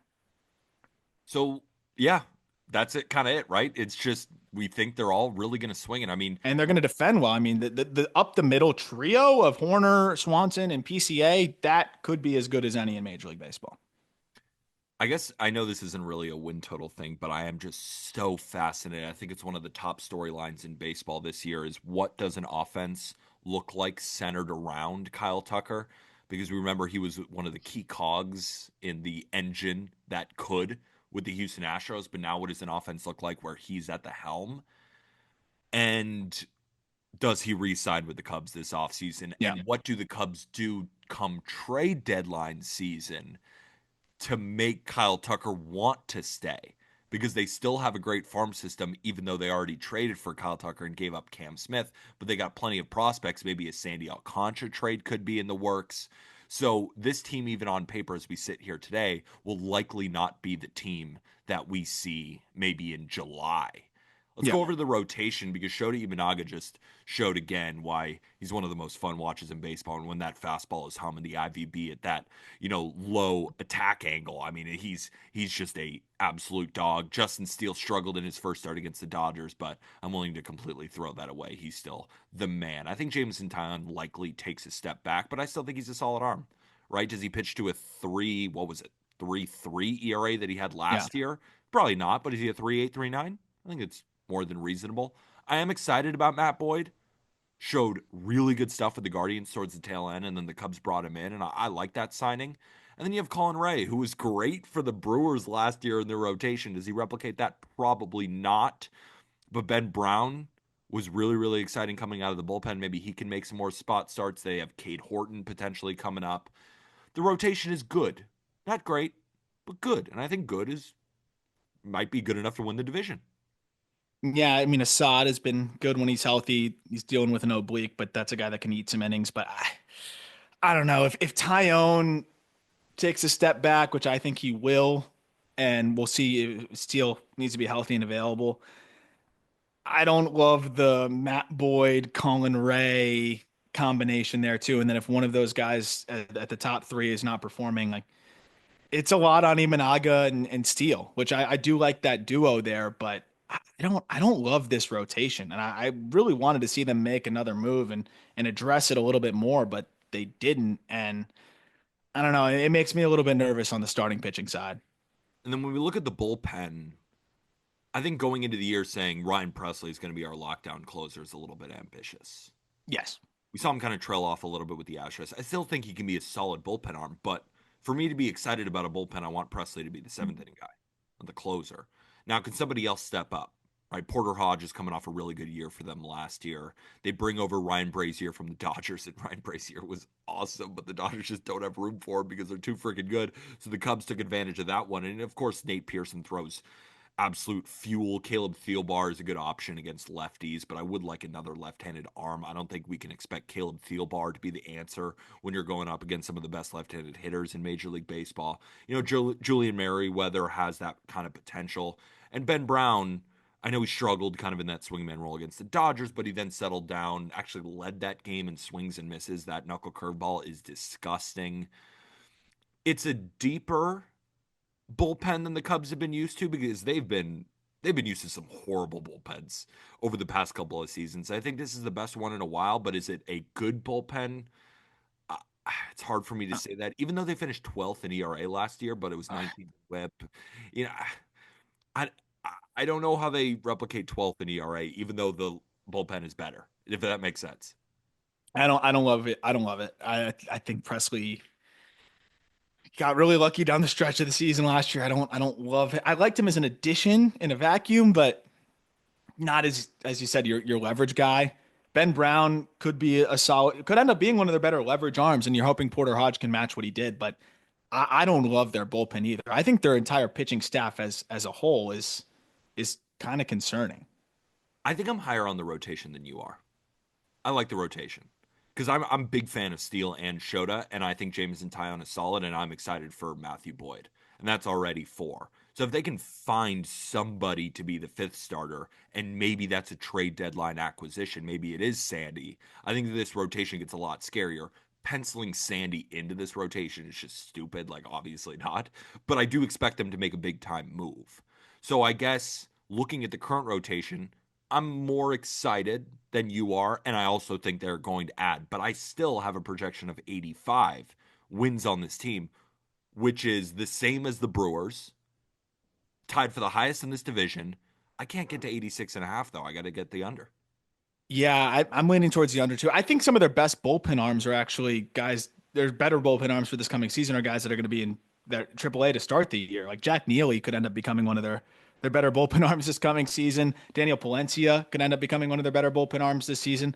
We'll see what they get out of like Eli Morgan. So at least they have some other options, as you mentioned, the depth. But I don't love the reliability side of things. I think they're going to mash overall, but I'm going under as well. I don't believe in the pitching enough. Yeah, no, I see where you're coming from, but I guess it's funny. I'm a little more bullish than you on the Cubs, and we're both still under. Do you think you might get to the window on this one? Because I bet, based on kind of what you're saying, if I'm a little bit high and I'm at 85, I bet if you did your own projections, you'd be at 83, 84, which Yeah, would probably constitute a bet at 86 and a half. I'll probably stay away just because I do think they can make a big splash, and I do think this offense and with the defense that they have could maybe help hedge some of the pitching concern. But I definitely don't like the over. But I don't feel confident enough about the under either. So next up is the St. Louis Cardinals, who finished third in this division last year at 83 and 79. But based on their run differential at minus 47, they were expected to win about 76 games, go 76 and 86. And BetMGM is well ahead of that with a win total of just 76 and a half. But you and I have caught a couple spring trading games, and we've been sitting next to each other, and we've been talking about some teams, and one of those teams was the St. Louis Cardinals. And you're kind of high on them. I want to hear Yeah, it. I'll I throw it think over to you, the St. Louis Cardinals.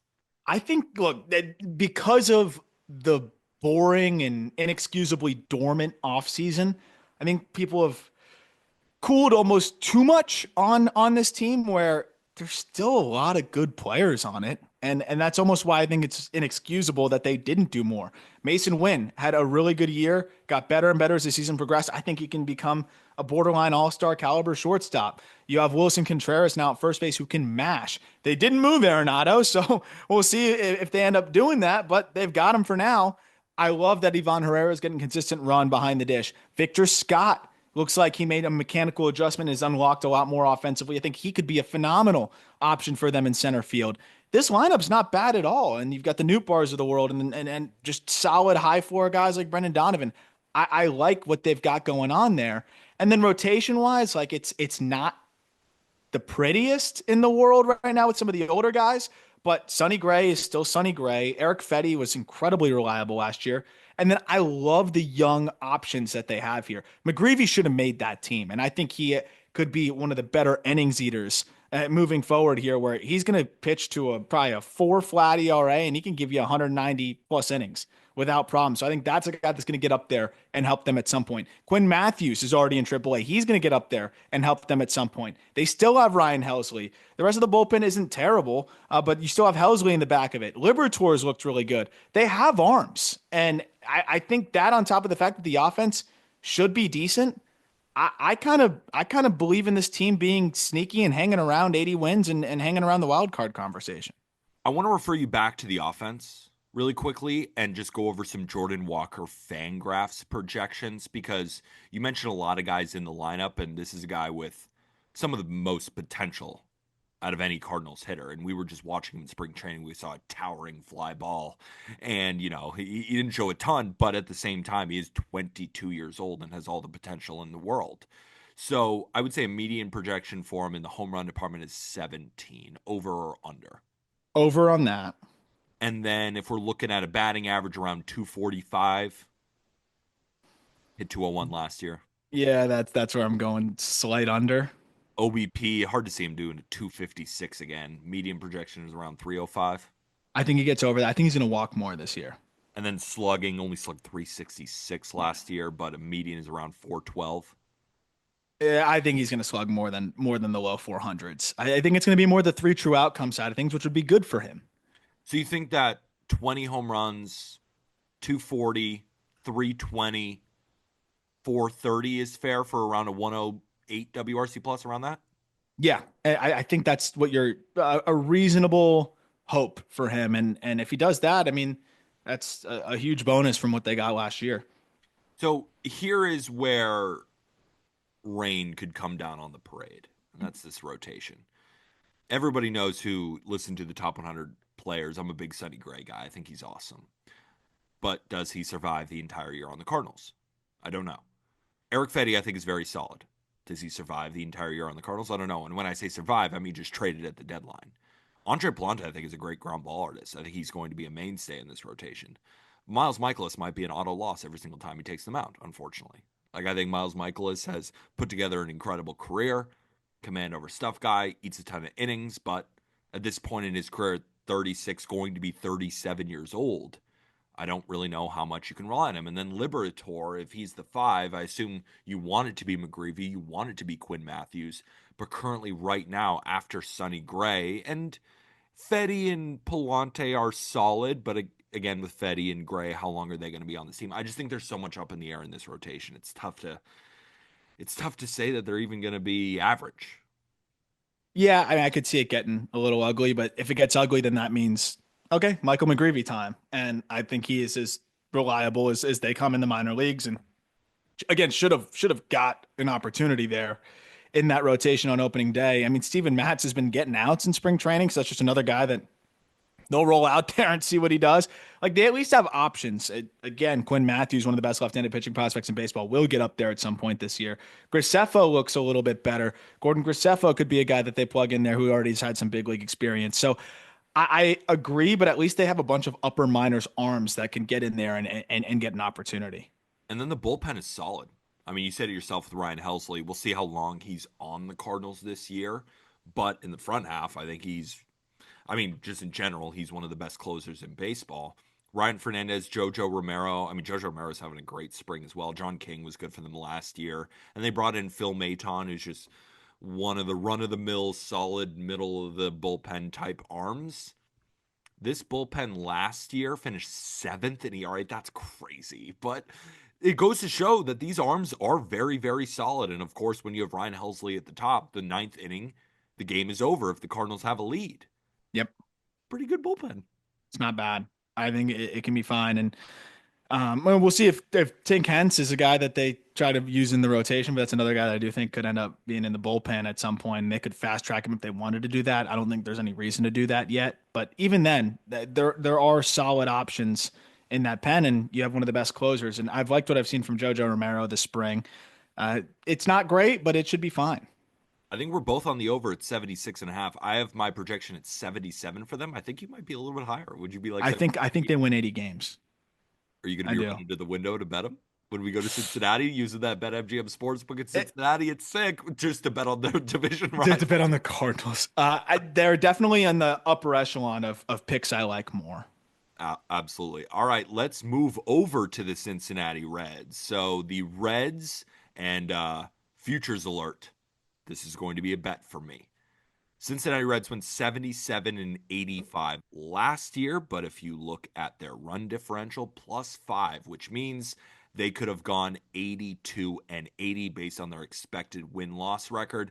BetMGM is hanging 79 and a half wins for their posted total. This line has gone up. It opened around 77 and a half, at the beginning of the season, and some people have been jumping all over the Reds, including yours truly. Future number 2 for this episode for me, Reds over 79 and a half wins. I actually bet them when they were 78 and a half minus 105. I just took 80 plus at plus 130. You can see my bet slip, posted. Peyton will throw this in. And it really comes down to this: bringing back Matt McLain from injury creates one of the best middle infield duos in baseball with Ellie De La Cruz and Matt McLain. Christian Encarnacion Strand and Mark Vientos were in very similar conversations as some of the best power hitters in the minor leagues. Future number 3, Christian Encarnacion Strand, 30 plus home runs at 4-1. This is a guy who came up and was hitting home runs with the best of them and then got hurt. And then last year, it was just a completely lost season. This is a guy who can put up very similar power stats to a guy like Mark Vientos, and he's in the perfect park to do it. You bring in Gavin Lux after losing kind of Jonathan India, and I think Gavin Lux in that stadium with a full runway can replicate a lot of the offense that Jonathan India left, right? So if you put in Christian Encarnacion Strand, you put in Gavin Lux, they bring in Austin Hayes, who is a couple years removed from being an all-star, and now that he's not Yeah. some platoon bat, I think he can be the above average hitter that he was over the previous couple of seasons. And Heimer Candelario can't be this bad again. And Yeah. based on last year, like, they were the most unlucky team in Major League Baseball. They had the worst record in baseball in one-run games last year, the absolute worst at 15 and 28. And you could say, well, they had David Bell. Now they bring in Terry Francona to push buttons, right? And we'll talk about the bullpen and the starting rotation coming up soon. But I think that this offense is going to be good, even while Spencer Steer starts the year on the IL, but he will be back soon. This offense finished 21st in OPS last year. I think it's going to be in the upper half of baseball. Yeah, I mean, you imagine Ellie De La Cruz is going to take another step forward and just fully butt into the superstar that he can be. Adding McLean, as you mentioned, is crazy. I love having a right-handed hitting outfielder as well to, at the very least, just continue to chip away at the left-handedness. And I think Hayes is a great bounce back candidate after dealing with like the kidney infection and all of the stuff that he dealt with in that ballpark now, where that power will play up. I think this is a solid offense, and with the speed and power combination that they have with some of these guys, I think they're going to score a lot of runs in that ballpark. Absolutely. And bringing in Jose Trevino is big because Tyler Stevenson, a great offensive catcher, is going to start the year on the IL. And then the Reds extended Jose Trevino. He's going to be the backup catcher here for a while. One of the premier defensive catchers in Major League Baseball. And maybe can get a couple out at a tiny stadium like Great American Ballpark. But there's really not a lot of weaknesses I would say, in this lineup, which No. sounds crazy when I'm talking about the 21st ranked OPS team from last year. But TJ Friedel, I think, is a fine center fielder as long as he's healthy. Obviously, I think Matt McClain is one of the better second basemen in baseball, or maybe he's even playing third. We'll see how they kind of maneuver their infield. Ellie De La Cruz at short. I think Austin Hayes is above average in left. I think Heimer Candelario can be solid at first. I think Gavin Lux is going to be above a 100 WRC plus. I think CES is going to hit 30 bombs, and I think Drake Fraley, like, we'll see. But this is a good offense. I really do believe so. Yeah, they're going to score. And then looking at the rotation, much improved from last year. Hunter Green has looked great in spring training. The stuff has looked awesome. He still headlines, this rotation, but they bring in Brady Singer. You give away Jonathan India, you get Brady Singer. And you can say, well, Brady Singer, it's going to be tough pitching at a tiny ballpark. He was pitching at Kauffman last year. So Great American Ballpark was the second easiest park to hit at to Coors Field. Kauffman was number 3. Yeah. Right? He keeps the ball on the ground, eats a ton of innings, and that's what the Reds need. Because the Reds, they have not had the luxury of starters going long. Right? Like Hunter Green led the team in innings last year at 150. Nick Martinez was great, but 140. Nick Lodolo is never healthy. Andrew Abbott is only 130. To get someone like Brady Singer in this rotation is huge. And then Nick Martinez was really, really good for them last year, and I don't expect that to fall off. Nick Lodolo as well, as long as he can stay healthy, has tons and tons of potential. And Andrew Abbott right now is dealing with a strained shoulder that's a little bit concerning, but this is a much deeper rotation than it's been. And last year they finished 16th in ERA. Again, I think they're going to be in the upper half this year. I mean, to have Rhett Lauder just waiting in the wings once he's healthy, to have Chase Petty potentially being able to plug and play if needed. It's deeper, a lot deeper than it was last year. Lodolo has been phenomenal as well this spring. If he can be healthy, this is the year. Like, if you get a full healthy season of Lodolo, this rotation can be phenomenal. But I love the Singer acquisition to just raise the floor. Bringing Martinez back helps solidify that floor. And I mean, I think this is as good of a Reds rotation as we've seen in a little bit.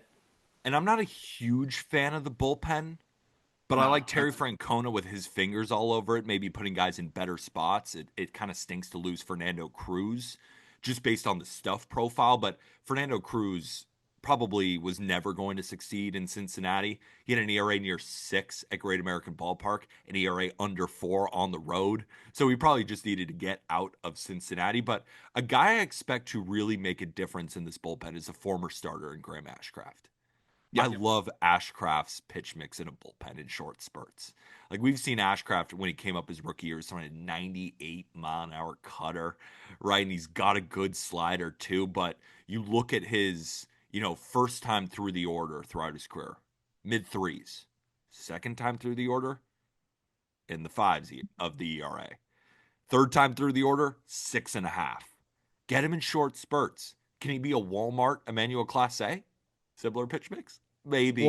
the cutter's exact like his fastball moves very similarly to his, so like it would play so much better in single inning spurts where he would be in the upper 90s. I think Ashcraft could end up becoming one of their best relievers this year. Absolutely. And, they bring in Scott Barlow, who I think can be solid. They bring in Taylor Rogers, who I think can be more solid. Emilio Pagan is fine. It does stink that Alexis Diaz is going to start the year on the IL. He strained his hamstring just a few days ago. But, Brent Suter just continues to shove. Tony Santillan has really, really good stuff. He could become, a guy who, is coming in the fifth, sixth innings, shows some good stuff. And Ian Chabot is fine. Like, it's a bullpen that finished 18th last year. Probably finishes 16th. I don't see a big improvement there, but I see a big improvement in the rotation. I think the offense is going to be great. That's why I'm well over 79.5 wins. I have them projected for 82. That's why when they were at 78.5, I just took 80 plus at plus 130. I like the over a lot too. With the pitching depth that they have this year compared to previous years, the bullpen is the biggest concern, but I think they'll address it if they need to. And they got Zach Maxwell in the minors who throws 102, and some other non-roster invitees that I think have some intrigue to them. I think they'll find a way to piece together this bullpen enough, but the rotation gains, I think, will make the biggest difference. Are you with me? Even at 79.5, you really like the over? I do like the over a lot in this one. If I didn't already bet it, I would be betting it at the sportsbook in Cincinnati. You think Yeah. if you go over there, you might be grabbing Cardinals and Reds overs? Yeah. Just to, Yeah. it's like they don't play each other. Division teams don't play each other a ton like they used to anymore. So if you like two overs in the same division, like it's very possible. And I think both these teams are going to go over. All right, last, but I don't think certainly least. Pittsburgh Pirates. They finished 76 and 86 last year. They had a negative 74 run differential. Their expected win loss record was 73 and 89.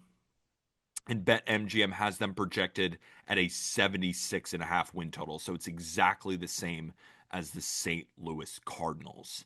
And all of us, both Aram and I, like, we really want to talk about this rotation, talk about Paul Skeens clearly, but I'm really worried about this offense. I think O'Neal Cruz can be great, right?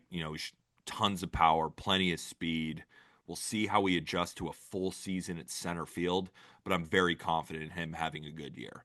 I think Brian Reynolds is going to turn in his typical 120 WRC plus. Then what? Uh, the offense is a problem. Nick York not making this team is a joke, by the way. Joke. I just don't understand why you would option him compared to some of these other options that they have there. And I get it. He didn't have the best spring in the world, but he showed really well at the big league level. Last year, he's a guy that can move all over the diamond for you. But you got to have Adam Frazier, right? I think that's Brian Reynolds' boy. I don't understand the idea of having Adam Frazier taking a roster spot when Nick York could be. And I look at this offense, man, like is Joey Bart going to put up a 121 WR? Is he going to put up an 800 OPS? No. It was 282 plate appearances, but no way. I'd be floored. But O'Neal Cruz is the guy that can really help elevate this team. But I think he's going to be a really flashy 780 OPS for a lot of his career. Yeah. And that's just the reality of it. This offense has a chance to be one of the worst in baseball. Yeah. Just point blank. Yes, the rotation's really exciting. I love the Spencer Horwitz addition. That was awesome. Wrist surgery. Yeah. So like we'll see when he comes back. And then that's going to take some time. Wrist stuff is gnarly. I mean this offense is not good. So I guess one area to be optimistic about the Pirates offense is some of the young guys outside of O'Neal Cruz, like Nick Gonzalez at second, right? They believe in him enough to not have Nick York make the team. I totally agree with you. Nick York should have made the team, but you've always been high on Nick Gonzalez, and you've always been really high on Andy Rodriguez. So can those two guys take a step this year? Because I think you like them long term, but we're not talking about long term. We're talking about the Pirates 2025 win total. How much impact can they make this year? I wonder if Endy's going to end up playing like some other positions for them. I'm interested to see, but I've loved him as a prospect, and he lost out on pretty much the majority of last season with Tommy John surgery and didn't hit the ground running before that in his big league debut, as is the case for a lot of big leaguers, especially catchers. But he's had a great spring. I think Endy is a great contingency plan behind the dish too if Joey Bart stalls out or doesn't replicate what he did last year. I think Endy's going to be a really solid option for them and should take over the primary catching duties at some point this year. I do wonder about Nick Gonzalez. I've like been such a fan of his for so long, but it wasn't the best spring in the world. It was kind of ups and downs at points last year. I think it could be a good platoon piece or bench piece, but I don't know if that's your everyday second baseman. I do wonder if Nick York ends up kind of taking over that role at a certain point. But I have a lot more confidence in Endy being able to provide value because the defense is so solid, and he's a switch hitter that I think flashes a little bit more power than he gets credit for. Let's move over to the rotation, the fun part of this team, and we'll start with Paul Skeens. Spoiler alert, Player Awards episode is coming out soon, and he might just end up winning the MVP. He's that damn good. If Ohtani falters a little bit, he's not a bad MVP bet. But Jared Jones, elbow discomfort. Still don't have all the news. That's just all we've heard. But whenever you hear elbow discomfort and looking for opinions, it's never good. I don't want to say anything right now. Like, I hope it's nothing. And I hope he comes back. But I think that's ambitious. Maybe it's just for a little while, but he's definitely not going to start the second game of the season. Mitch Keller's going to start the second game of the season. And Mitch Keller is solid. Right, but every year it's kind of the same thing. He looks really good at points, and you're like, "Oh my God, is he an ace?" And then the rest of the months, you're thinking to yourself, "Is he a 4?" right? So, and then you keep going. Heaney, Falter. What are we doing here, Pirates? Yeah, I don't know why.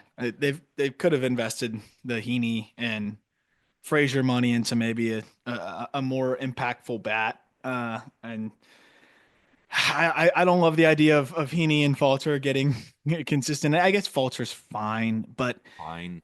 both of them is kind of weird to me because I would want to see Bubba Chandler up there sooner rather than later, and just see some of these other guys get opportunity. Thomas Harrington, I think, should be getting run Why did he sooner not rather make than the later. team? Why did he not make the team? I don't know, man. He's as reliable as they come in the minor leagues, Thomas Harrington. I don't really know what else they want to see from him. He didn't even throw that much this spring, and when he did, he was good. He pounds the zone. The stuff is solid. He knows how to pitch. That guy's probably a better option for you if you have him throwing every fifth day. But for whatever reason, he's not. And then you'll get the bullpen. I don't love the bullpen either. So the rotation could be a great strength, especially if Jerry Jones is back. But with Jones out and Heaney and Falter making two of the five starts, like it's not like it's a top end rotation. It's kind of Paul Skeens and friends. Though Keller is solid, he had a 4.25 last year. I like Paul Skeens and friends. I'm not gonna lie, that did make me chuckle when it was Paul Skeens and his boys. Like Um, it's just tough. yeah, and the bullpen too. It's like you expect David Bednar to bounce back just because he's earned that right for us to think that, right? Has been one of the better closers in baseball up until last year, but it's not like I have data to tell me that he's going to. It's more of just a trust thing. I think He's got a Colin 10 Holderman. ERA this spring. Yeah, it's like Colin Holderman. I think is nasty, but is he the best reliever in this bullpen? Dennis Santana is fine. Caleb Ferguson is okay. Justin Lawrence, maybe you get him outside of Coors with that really, really good slider. Can he be something? Tim Mesa. I mean, it's a bad bullpen. Yeah, it's just Point not blank good. period. I mean, this bullpen finished 27th in ERA last year. It's probably bottom five again, maybe a little bit better. Not that much better. Yeah, it's not a very good bullpen. And they've got some options in the upper minors. I think Mike Burrows is going to get up there and help. I don't know how on earth Kyle Nicholas didn't make this bullpen, but he didn't. I mean, they could go with the Tanner Rainey or some of these other guys, but I think from a prospect perspective, uh, you have Braxton Ashcraft, very solid arm, could end up getting in there and helping them in the bullpen, and then Burrows as well. Like they have upper minors guys, but I'm not going to rely on that for an overwin total here. So I have the Pirates projected for 76 wins, lowest in the division. And now Jared Jones is potentially on the shelf. So probably you'd even have to lower that a little bit. So I'm on the under 76 and a half. I didn't bet it, but I do like the under. 76 and a half is low. And they do have Paul Skeens. You can You only you sticking with can the only under? throw every fifth day. I'm gonna go with the under as well. I think they're gonna be fun, especially when Bubba gets up there. But I don't like the back end of that bullpen. Bednar has been a disaster for them. They're potentially one of their best bats that they just acquired is not available. Like it's outside of Reynolds and Cruz, who it's not like those are MVP candidates. I don't love the situation in Pittsburgh just yet. I do like the pitching future, but it's just not there yet. So let's pick our division winners quickly for the National League Central. The Cubs are the favorites at plus 115, Brewers at plus 275, Reds at plus 450, Pirates at plus 850, Cardinals at plus 900. I'm going with my boys in red, even though there's already the No, there's a few. yeah, there's a few. I'm going with the Reds to win the division at plus 450. I think that's the best value. I still like the Brewers at plus 275, definitely. I have them tied with the Cubs. I remember when we were doing our division previews, I was like, yeah, I could see the Cubs finally win the division. But for a bet, I think the Reds are the bet to make if you're looking I for the best value. I like the Reds rotation. I think that the ceiling could get them there, but I'll go Brewers. Just the balance of the Brewers. I think they do it again. More than fair. All right, we are going over to the National League West, but before that, our last break. All right, we're starting at the tippity top, the Los Angeles Dodgers. Normally, when you have a win total of 103 and a half, sharps like to bet the under. Then it ends up settling 102, 101. Nope. It's up to 105. 105 and a half. Now, of course, it helps when you win the first two games of the season, but still, 105 and a half is absolutely absurd.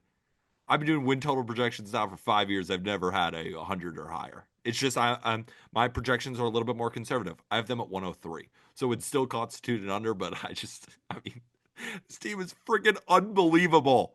Yeah. Shohei Ohtani, Mookie Betts, Freddie Freeman, Tasker Hernandez, Max Muncy, Will Smith, Michael Conforto, Tommy Edman, Andy Pajes. Any notes? No. um, yeah, I don't have anything there. It's just ridiculous. And then their bench. I mean, Miguel Rojas, Chris Taylor, Kike Hernandez, Austin Barnes. They can't even make room for Dalton Rushing, or they can't make room for him. Yeah, Sung Kim, who they just signed, AAA, multi-year deal, AAA. Like they have nowhere to put Dalton Rushing.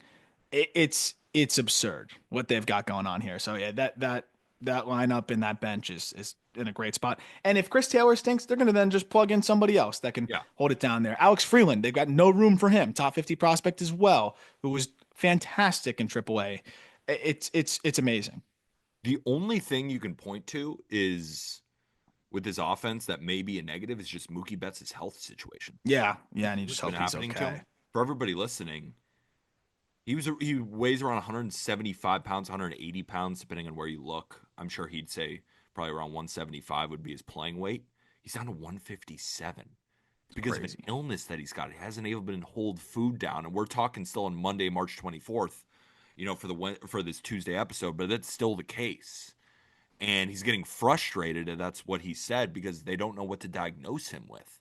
So that's something to keep an eye on. I don't even know if he's going to be ready for opening day. That's all I got. I don't know how to analyze a guy losing 20 pounds to a sickness that it hasn't even been, the name hasn't been given to him. They don't even know what it is. You just can't keep anything down, which is just scary and sad. And hopefully he's all right. I mean, the press conference, or not like the media availability he did, was, you could just see how deflated he was, and I definitely feel for him. I mean, I couldn't imagine how brutal that is to go through. So hopefully he's all right, but you figure he's going to be back relatively early and just to beat Mookie Betts, because he always is. But yeah, you can't really poke a hole in the offense. The rotation, yeah, you have the health concerns, but they've got 1 trillion arms. So it's if guy goes down, they're gonna have another guy to plug in there. Like, I definitely have my concerns about Sasaki being able to be consistently reliable. Same with Glass now, same with Dustin May. But then they're gonna get Kershaw at some point. Then they're gonna get Gonsolin at some point. Then they're gonna get some of these other guys. So it's really hard to knock the rotation significantly. Landon Knack is very reliable. So like, they'll be fine there, but I think if that's one area where it could be weaker than it is on paper, I'd probably say that's the one area where things could get a little bit softer for them. But a little bit softer, like, oh, they might not be the best rotation. They might fall to 2. If a lot of things go wrong. That's just what they are.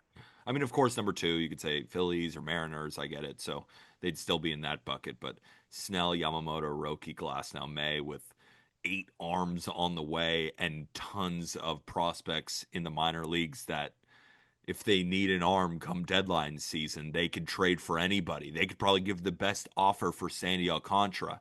And the bullpen, I think, is the best in baseball after adding Tanner Scott. They have 4 arms who threw at least 40 innings last year to a sub-2. I mean, it's just like, that's not fair. And then when I'm watching Ben Kasperius' slider look awesome, and he's throwing 99, and Anthony Bonda looking like a lockdown lefty when they already have a lockdown lefty in Alex Vesia, and then they add the best left-handed reliever in baseball in Tanner Scott, and then they add Kirby Yates, who pitched to a 1.18 ERA, and I'm looking at a great bullpen, and that's not even adding Brusdar Graterol, who will be back, Michael Kopech, who will be back, Evan Phillips, who will be back. This is unbelievable. And just wait for Jack Dreyer. That guy is gross. He hasn't made his big league debut yet, I don't think. No, he did pitch in the Cubs series. Not he did. Okay, he did. Yeah, and he's gross. Look great, but it's so early. Trust me. Like, there's a reason he's in there, though. No, I trust you, and I trust the Dodgers. There's a reason. Yeah, exactly. And then they can go trade for whoever they want. So, are we both on the over? 105.5 is nuts. I took under last year because I thought the number was too high, and it did go under. But I just don't see how this team slumps, other than maybe the Yeah. rotation a little bit. It's the best team I've ever seen. It's, I think, the best team the game has seen in a long time. Doesn't mean they're winning the World Series, by the way. It's why you got to play the games. But Yeah. regular season numbers, I I don't know how you're topping that. Yeah. I think for the best team I've ever seen, I wouldn't tell you to go to the window and make this bet, but I'm not taking the under. I'll take the over. I mean, they could put it at 110.5 realistically. And for the show, I'd bet the over, but it's not something I'm going to put actual money on. But it's No, how can you not? I think there's going to be some points where like Sasaki's inconsistent, maybe misses a start. Glass now misses some time, but But still, even it's just Roki looked inconsistent in his first start, right? 3 innings. The strikeouts weren't necessarily there. Pitch count got a little high. They won the game 6-3. They won by yeah. 3 runs. So give me the over, and that just you have to take it. I mean, they might win 115 games. I mean, the 1998 Yankees I, won 114. The 2001 Mariners won 118 games, if I remember that correctly. yeah, They're probably going to rival that. I think they go just shy of that. I think they're like 108, 109. All right, let's look at the Snakes, the Arizona Diamondbacks. Or actually, no, we'll go with the Padres because we have to go team by team from last year. So we will start with the San Diego Padres because they finished second last year at 93 and 69 with a plus 91 run differential. Their expected win-loss record was 90 and 72. And BetMGM has their win total at 85.5, and that has come down a lot. It opened at 88.5, but has since gone down, down, down. And I get why, right? The offense, tons of top end talent, but it drops off really quickly. We love Luis Arias. Is he going to get traded at the deadline? Tatis Jr. ain't going anywhere. He's going to be awesome. Merrill's going to be awesome. Machado's going to be awesome. I think Bogarts is, I think it's actually ambitious to say he's going to be awesome. I think he's going to be good. I think Jay Cronenworth is going to be fine. And then it's Sheets, Hayward, Elias Diaz, and again in the rotation, Michael King, Dylan Cease. We love that. But Yu Darvish is already hurt to start the year. And then it's Pavetta, Vasquez, and Hart. The bullpen is awesome, though.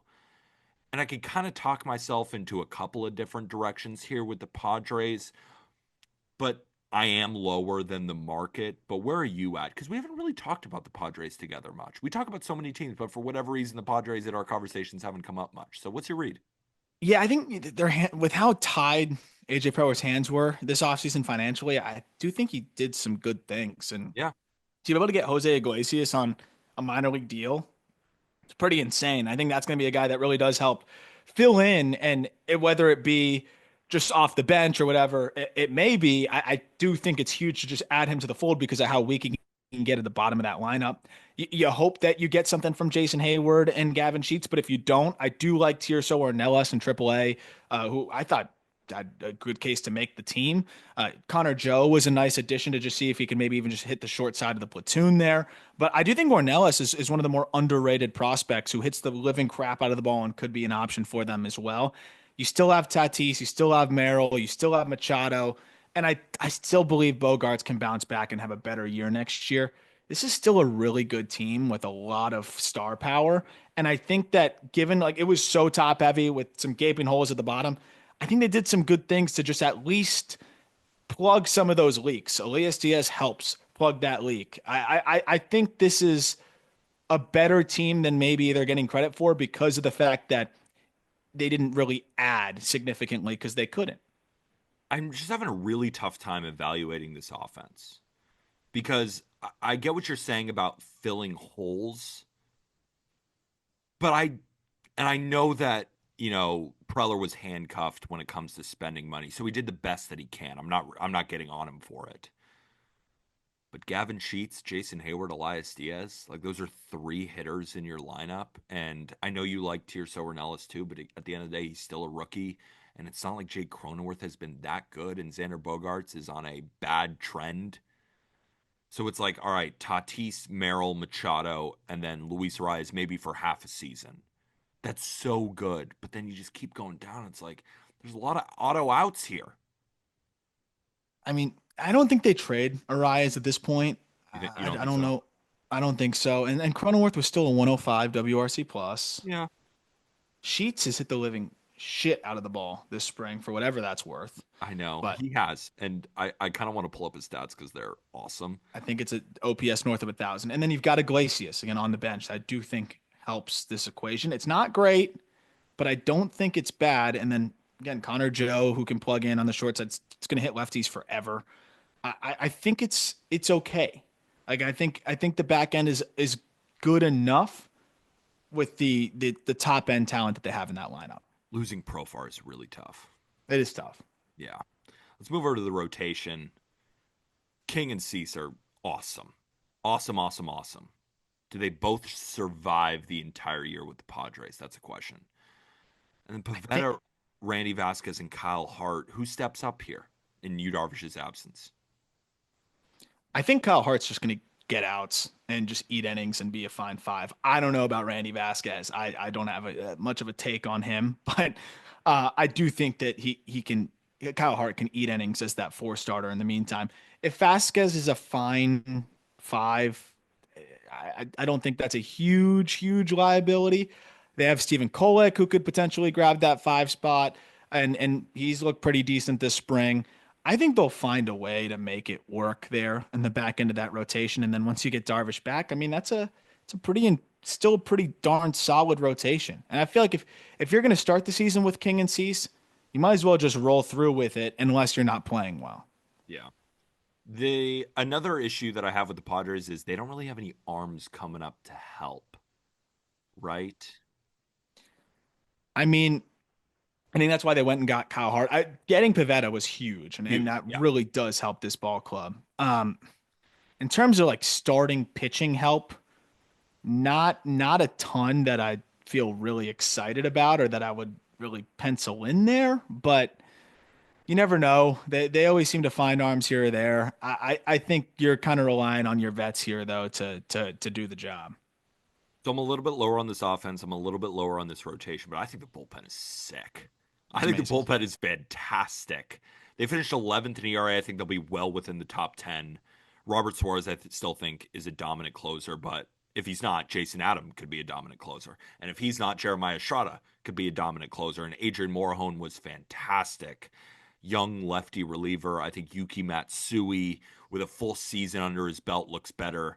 I mean, those are five arms that I feel really good about. And Wandy Peralta is kind of that solid left-handed reliever, too.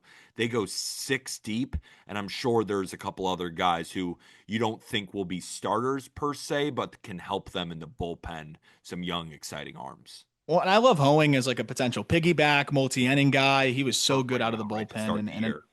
and just a nice pickup for them. And you assume he can get back earlier, sooner rather than later. Sean Reynolds was great in his big league debut. Like they have so many options, but the Suarez, Jason Adam, Jeremiah Estrada trio, Awesome. that could be just as about as gross as any in baseball. And then Morejon and Yuki are fantastic lefties as well. I love this bullpen. It's one of my favorites. I agree. But we are presented with an 85.5 win total. Over or under? What do you think? I'm going over. Really? I think I think they find a way. I just think they're too talented. The bullpen's too good, and the pitching staff will be good enough. I like them at like 86, 87. I'm going to take the under. I have them projected for 83 wins. I'm pretty low on this team. I mean, I get again, it. we talked to the top end talent, but a couple injuries, or maybe they trade some guys at the deadline. Maybe I'm factoring that in too much to my projection that one of Cease, King, and Arias is not on this team in July. Maybe I am, and maybe that'll come back to bite me here. But I still think it's such a top heavy offense and it drops off so fast. I think it's such a top heavy rotation that drops off so fast. And the bullpen can only do so much, even though I love the bullpen. But at 83 wins, I think that's fair. So I'm on the under at 85.5. Let's look at the Arizona Diamondbacks. The Diamondbacks last year finished 89 and 73 with a plus 98 run differential. Their expected win-loss record was 90 and 72, the exact same as the San Diego Padres. And this is a team that I bet really early on in the offseason at over 85.5 wins, but they are now at 86.5. Definitely juiced towards the over. And you and I could just glaze the shit out of this Diamondbacks team for a full episode, but we only have about 5 to 10 minutes per. I just love this offense. I know they lost Jock Peterson and I know they lost Christian Walker, but it's okay when they were the number one offense in terms of scoring runs last year. And you bring in Josh Naylor. I expect Gabriel Moreno to take a step. I think Pavin Smith, not quite Jock Peterson level, but I think could be very solid and would be an above average guy. Corbin Carroll, Ketel Marte are still awesome. Geno Suarez is going to get you his normal 30 home runs. We were talking about Lordy Scurriel Jr. the other day, just you and me, when we were watching spring training. We were like, this guy just hits. I mean, he's above average hitter every single year. Like, this offense is going to be awesome. It's really hard to poke a hole. It's really, really hard. And the defense is good. They're fun. They're fast. They're going to hit home runs. I think they added in just about every which way you wanted to see. Bringing Grichuk back to be that right-handed short side of the platoon that they needed. I think it's a really, really good lineup from top to bottom. And just being able to have Moreno healthy, I think is going to be huge. Being able to have Corbin Carroll potentially just stringing together the entire season that we know he can have, and the way that he finished last year is going to be massive. This lineup's going to bang with the best of them, and they're going to play good defense, and they're going to do a lot of things well. I got no questions about this lineup, and even the bench is pretty darn good. Speaking about the bench, Alec Thomas is on this bench. I think he'd be a starting outfielder for 20 of the 30 teams. Maybe, I'm not saying maybe their best outfielder. I'm saying a starting outfielder. he could start for some teams, that's for sure. Yeah.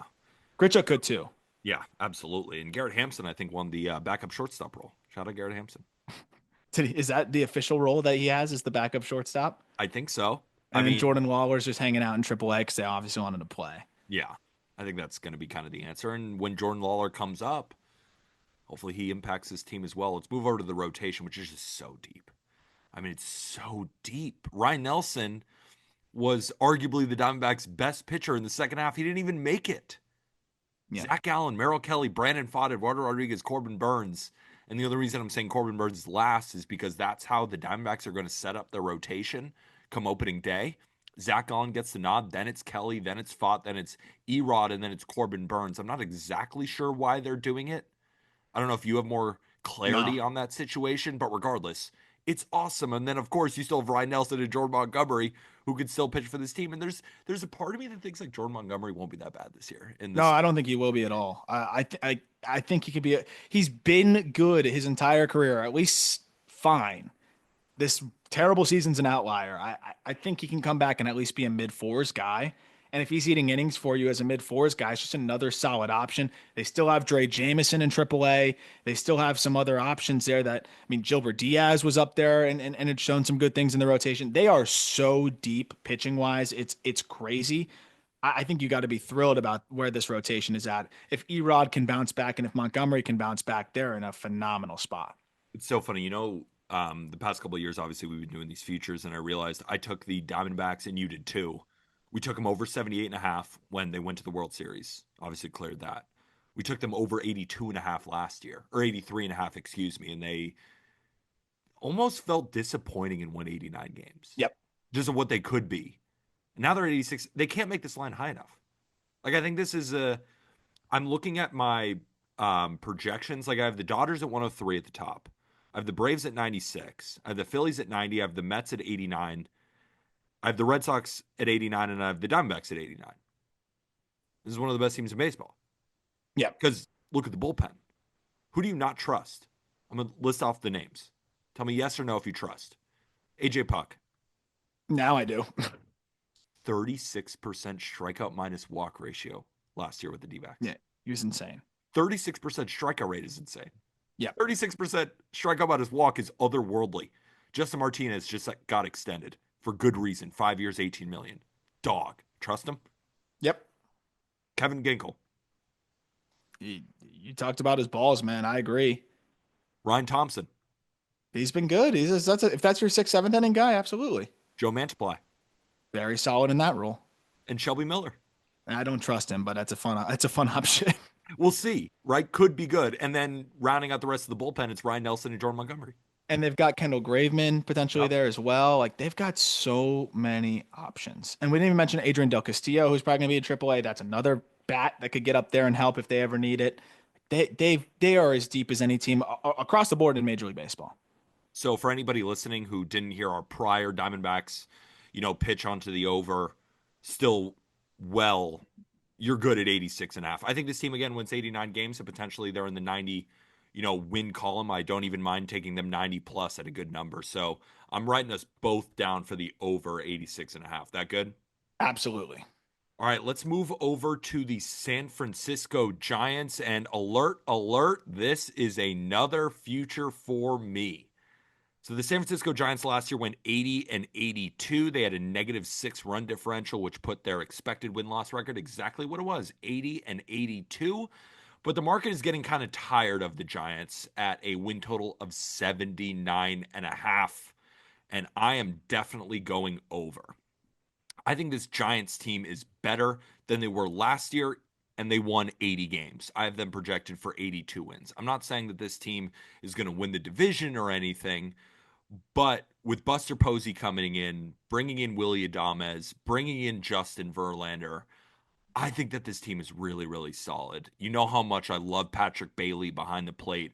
I think Heliot Ramos really established himself as a solid left fielder. Matt Chapman is still one of the best third basemen in the game. You bring in Willie Adames to this offense. Jung Hoo Lee is going to play a good center field for this team. There's not a lot of weaknesses in the lineup. You could say, well, at the end it gets to Wilmer Flores, Mike Yastrzemski, Tyler Fitzgerald. Those guys aren't great, but they're not bad either. And those are the worst hitters in the lineup. So I think that this offense that finished 19th in OPS last year, I think they're in the top 15. Yeah, they should be. Jung Hoo Lee's a big X factor. And he's had a great spring and he's a little banged up now, but it seems like he's totally fine. I think they should be better. Of course, you're adding Adames who should absolutely elevate this offense. I do wonder about, I mean, Wilmer Flores was terrible last year. I do wonder about like Yastrzemski and what do you get from him? Can Ramos duplicate what he did? Because he was great in the first half, tapered off a little bit. I don't have a ton of confidence in Fitzgerald duplicating, but maybe he does. I I think it's an offense that can be a little bit better, but I don't feel super comfortable about many of the bats other than Adames, Chapman, and I don't know if I feel super comfortable about anybody else being able to put up a well above average or just comfortably above average season. You're not confident in Lamont Wade Jr. as long as he's healthy? Well, that's part of it. I think, I mean, Lamont Wade has never put up a 2-win season. Yeah. So it's just, I'm confident he could put up a 120 WRC plus, be an above average bat in a part time role. Yeah. Yeah. I guess I like Heliot Ramos. Obviously, I love Patrick Bailey, love Matt Chapman. I think Jung Hoo Lee can take a big step this year. Big fan of Willie Adames, and I think Lamont Wade is an above average hitter. That's 6 bats that I trust. And the bats that I don't trust, You already trust Jung Hoo Lee? I trust that he is going to be close to this 115 WRC plus projection by Fangraphs. Is that what they projected him at? Yeah, the Wow. projections are very I mean, good. I like Jung Hoo Lee a lot. It's coming off of, last year and everything. But I got more confidence in Lee than maybe some of these other guys to a degree as well. I don't know. I see some volatility in this lineup. Yeah, I see where you're coming from. I guess my main point is that I think that this offense is just solid. Like, I'm not saying that this offense is going to jump into some stratosphere never before seen and they're going to replicate 107 wins or whatever they did, a few years ago. But I think that is a better offense than last year. And Okay. that's kind of where I'm sitting at right now is that the win total should not have gone down, but I think the market is just sick of the purgatory that the Giants have been, and they've actually gone under their win total a few years in a row because they continually put it at 82 and a half, 81 and a half, and they kind of are always win 81 or 80. And I think that this is the best offense they've had over the past couple of seasons. That's the only main point I'm trying to make here. For sure. And then the rotation, obviously love Logan Webb, Verlander has looked good in spring training. We'll see how long that lasts, but I think he is as valuable of a pitcher as he is as a coach for some of these young arms, right? Hayden Birdsong just made this rotation, a guy I'm really high on. Robbie Ray is just very, very solid. Not the biggest fan of Jordan Hicks, but again, this staff finished 18th in ERA last year. I think this is one of the better staffs that they've had over the last couple of seasons. I do like Robbie Ray as a guy that's going to actually throw well for them this year and an upside piece for them after finally getting back, making 7 starts last year after Tommy John. Yeah, I don't love Hicks. I'm excited about what Birdsong can be. Can he do it sooner rather than later? And what do you get out of Verlander is a big question. It's a fine rotation, but again, another one where it's like Logan Webb is the one guy I think you can really feel solidly confident about. What do you think about Landon Roop? He's a guy who had crazy strikeout numbers in the minor leagues, and he came up last year. He only made 4 starts, but they kind of used him out of the bullpen, and he looked really solid. Pitched to a 3.58 ERA. The command got a little bit out of whack, but again, he has really good stuff. If Jordan Hicks falters, do you think that this guy can grab a rotation spot? I think so. If the command's better, yeah, he could be another option too. And they still have Kyle Harrison. I mean, there's options. Like they Yeah. do have different players that can get looks if it's not working out with the group that they have. And the bullpen, I'm really excited about too. Like, I think it's a very good Giants bullpen. I love Ryan Walker in the closer spot. I expect Camilo Doval to bounce back, maybe not be quite at what he was at peak, but still solid. Tyler Rogers is still, just throwing submarine and getting outs. Eric Miller is a lefty that I really like. And Lou Trevino, if he's healthy, we'll see. I still think he's got good stuff as long as he is healthy. And Randy Rodriguez is pretty nasty. And then Spencer Bivens is a guy who can spot start for him when they need, also be a long man type. And then Landon Roop. Again, as long as Lou Trevino is on the field, I think I trust all of these bullpen arms as well. Yeah, I mean, I love Walker and Rogers in the back of that bullpen, and Eric Miller's nasty. I think that's another guy that he throws fuel from the left side. Overall, I think the big X factor is going to be Jordan Hicks because I do think Ray's going to throw well. You know what you're getting with Logan Webb, and the bullpen will be fine. So I want to see if Hicks can elongate what we saw from the first 8-10 starts this past year. But yeah, that is a big question. But at least they do have other options and other players that they can plug in there. So this is probably a better team. I mean, I think it definitely is a better team than last year. So I can understand the over win total. I think they finished in front of the Padres. See that I disagree with, but I do like the over. Over at 79.5 too, especially Yeah, because it's minus 105. It's just gotten too low. The market is just it kind of has telling gotten the too Giants. Thanks to our BetMGM folks sending us some of the data, nobody's betting on the Giants at all. I mean, everyone's just left them for dead. Like, nobody cares about them. Like, I still do. Like, I still think that this is an 80-win team. I don't think they have a ton of upside, right? Like, I love the Diamondbacks. I think the Padres have more upside. But I think in terms of I think every unit on the field is going to be better than league average. Yeah. Like, I think the lineup is going to be solid. I think the rotation is going to finish 14th in ERA. The bullpen is going to finish like 13th in ERA. Last year, they were below average in every single one of those units. So I think this team probably wins between 82 to 84 games, going well over 79.5. So that is, again, one of my favorite futures. Are you with me on over 79.5, or you might disagree?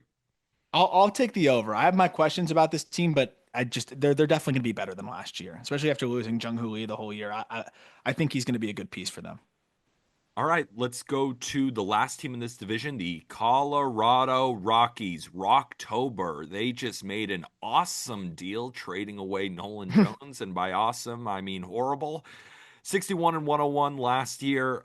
Their expected win-loss record was even worse, 59 and 103 when you look at the fact that they had a minus 247 win total, and BetMGM is all over it at 59.5. Aram. Colorado Rockies. Let's talk about who's going to hit some 450-foot bombs for the fans at Coors Field. Chris Bryant has looked good in spring training. Yeah, I mean, I hope. I hope. You got anything? Brenton Doyle's good. Yeah. Ryan McMahon's always going to hit that random 470-foot bomb. Yep.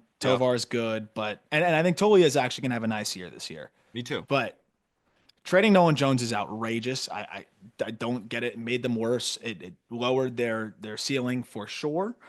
I mean, Jordan Beck, I just don't love. Bean didn't even make the team, even though they cleared out the outfield spot. Instead, it was Nick Martini. Nick Martini. Uh, they make that deal because their second baseman that they were going to roll into the year with, Tyro Estrada's hurt, so they go and get Tyler Freeman. He's a downgrade, even I think from Tyro Estrada. So I don't like this team at all. I think they could be one of the worst in Major League Baseball. Jordan Beck, Nick Martini, Tyler Freeman, Jacob Stallings. Yep. It's just not really that fun to look at. And the No. rotation. I mean, this is the worst rotation in baseball. This is worse than the White Sox. I It's worse than mean, the White. I mean, Freeland, Herman Marquez is back. We'll see. Feltner, you got to get him out of Coors. I think he could be a fine pitcher if he's just not pitching at Coors Field. Antonio Senzatella, it just gives up like the farthest home runs I've ever seen. And Bradley Blaylock, I mean, is there anything just even to dream on here for Rockies fans? And are they Chase just waiting for Dollander. Chase Dollander? Exactly. Yeah. Marquez being healthy, I Yeah. think. He was throwing hard, I mean, and if he throws well, he's gone.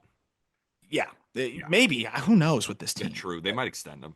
Yeah, so they might just extend him again. So I think it's just a hard throwing Marquez being there, and that's really it. I mean, maybe Kyle Freeland catches lightning in a bottle again. I doubt it. The guy that you're really looking at and hoping something comes together again is Marquez.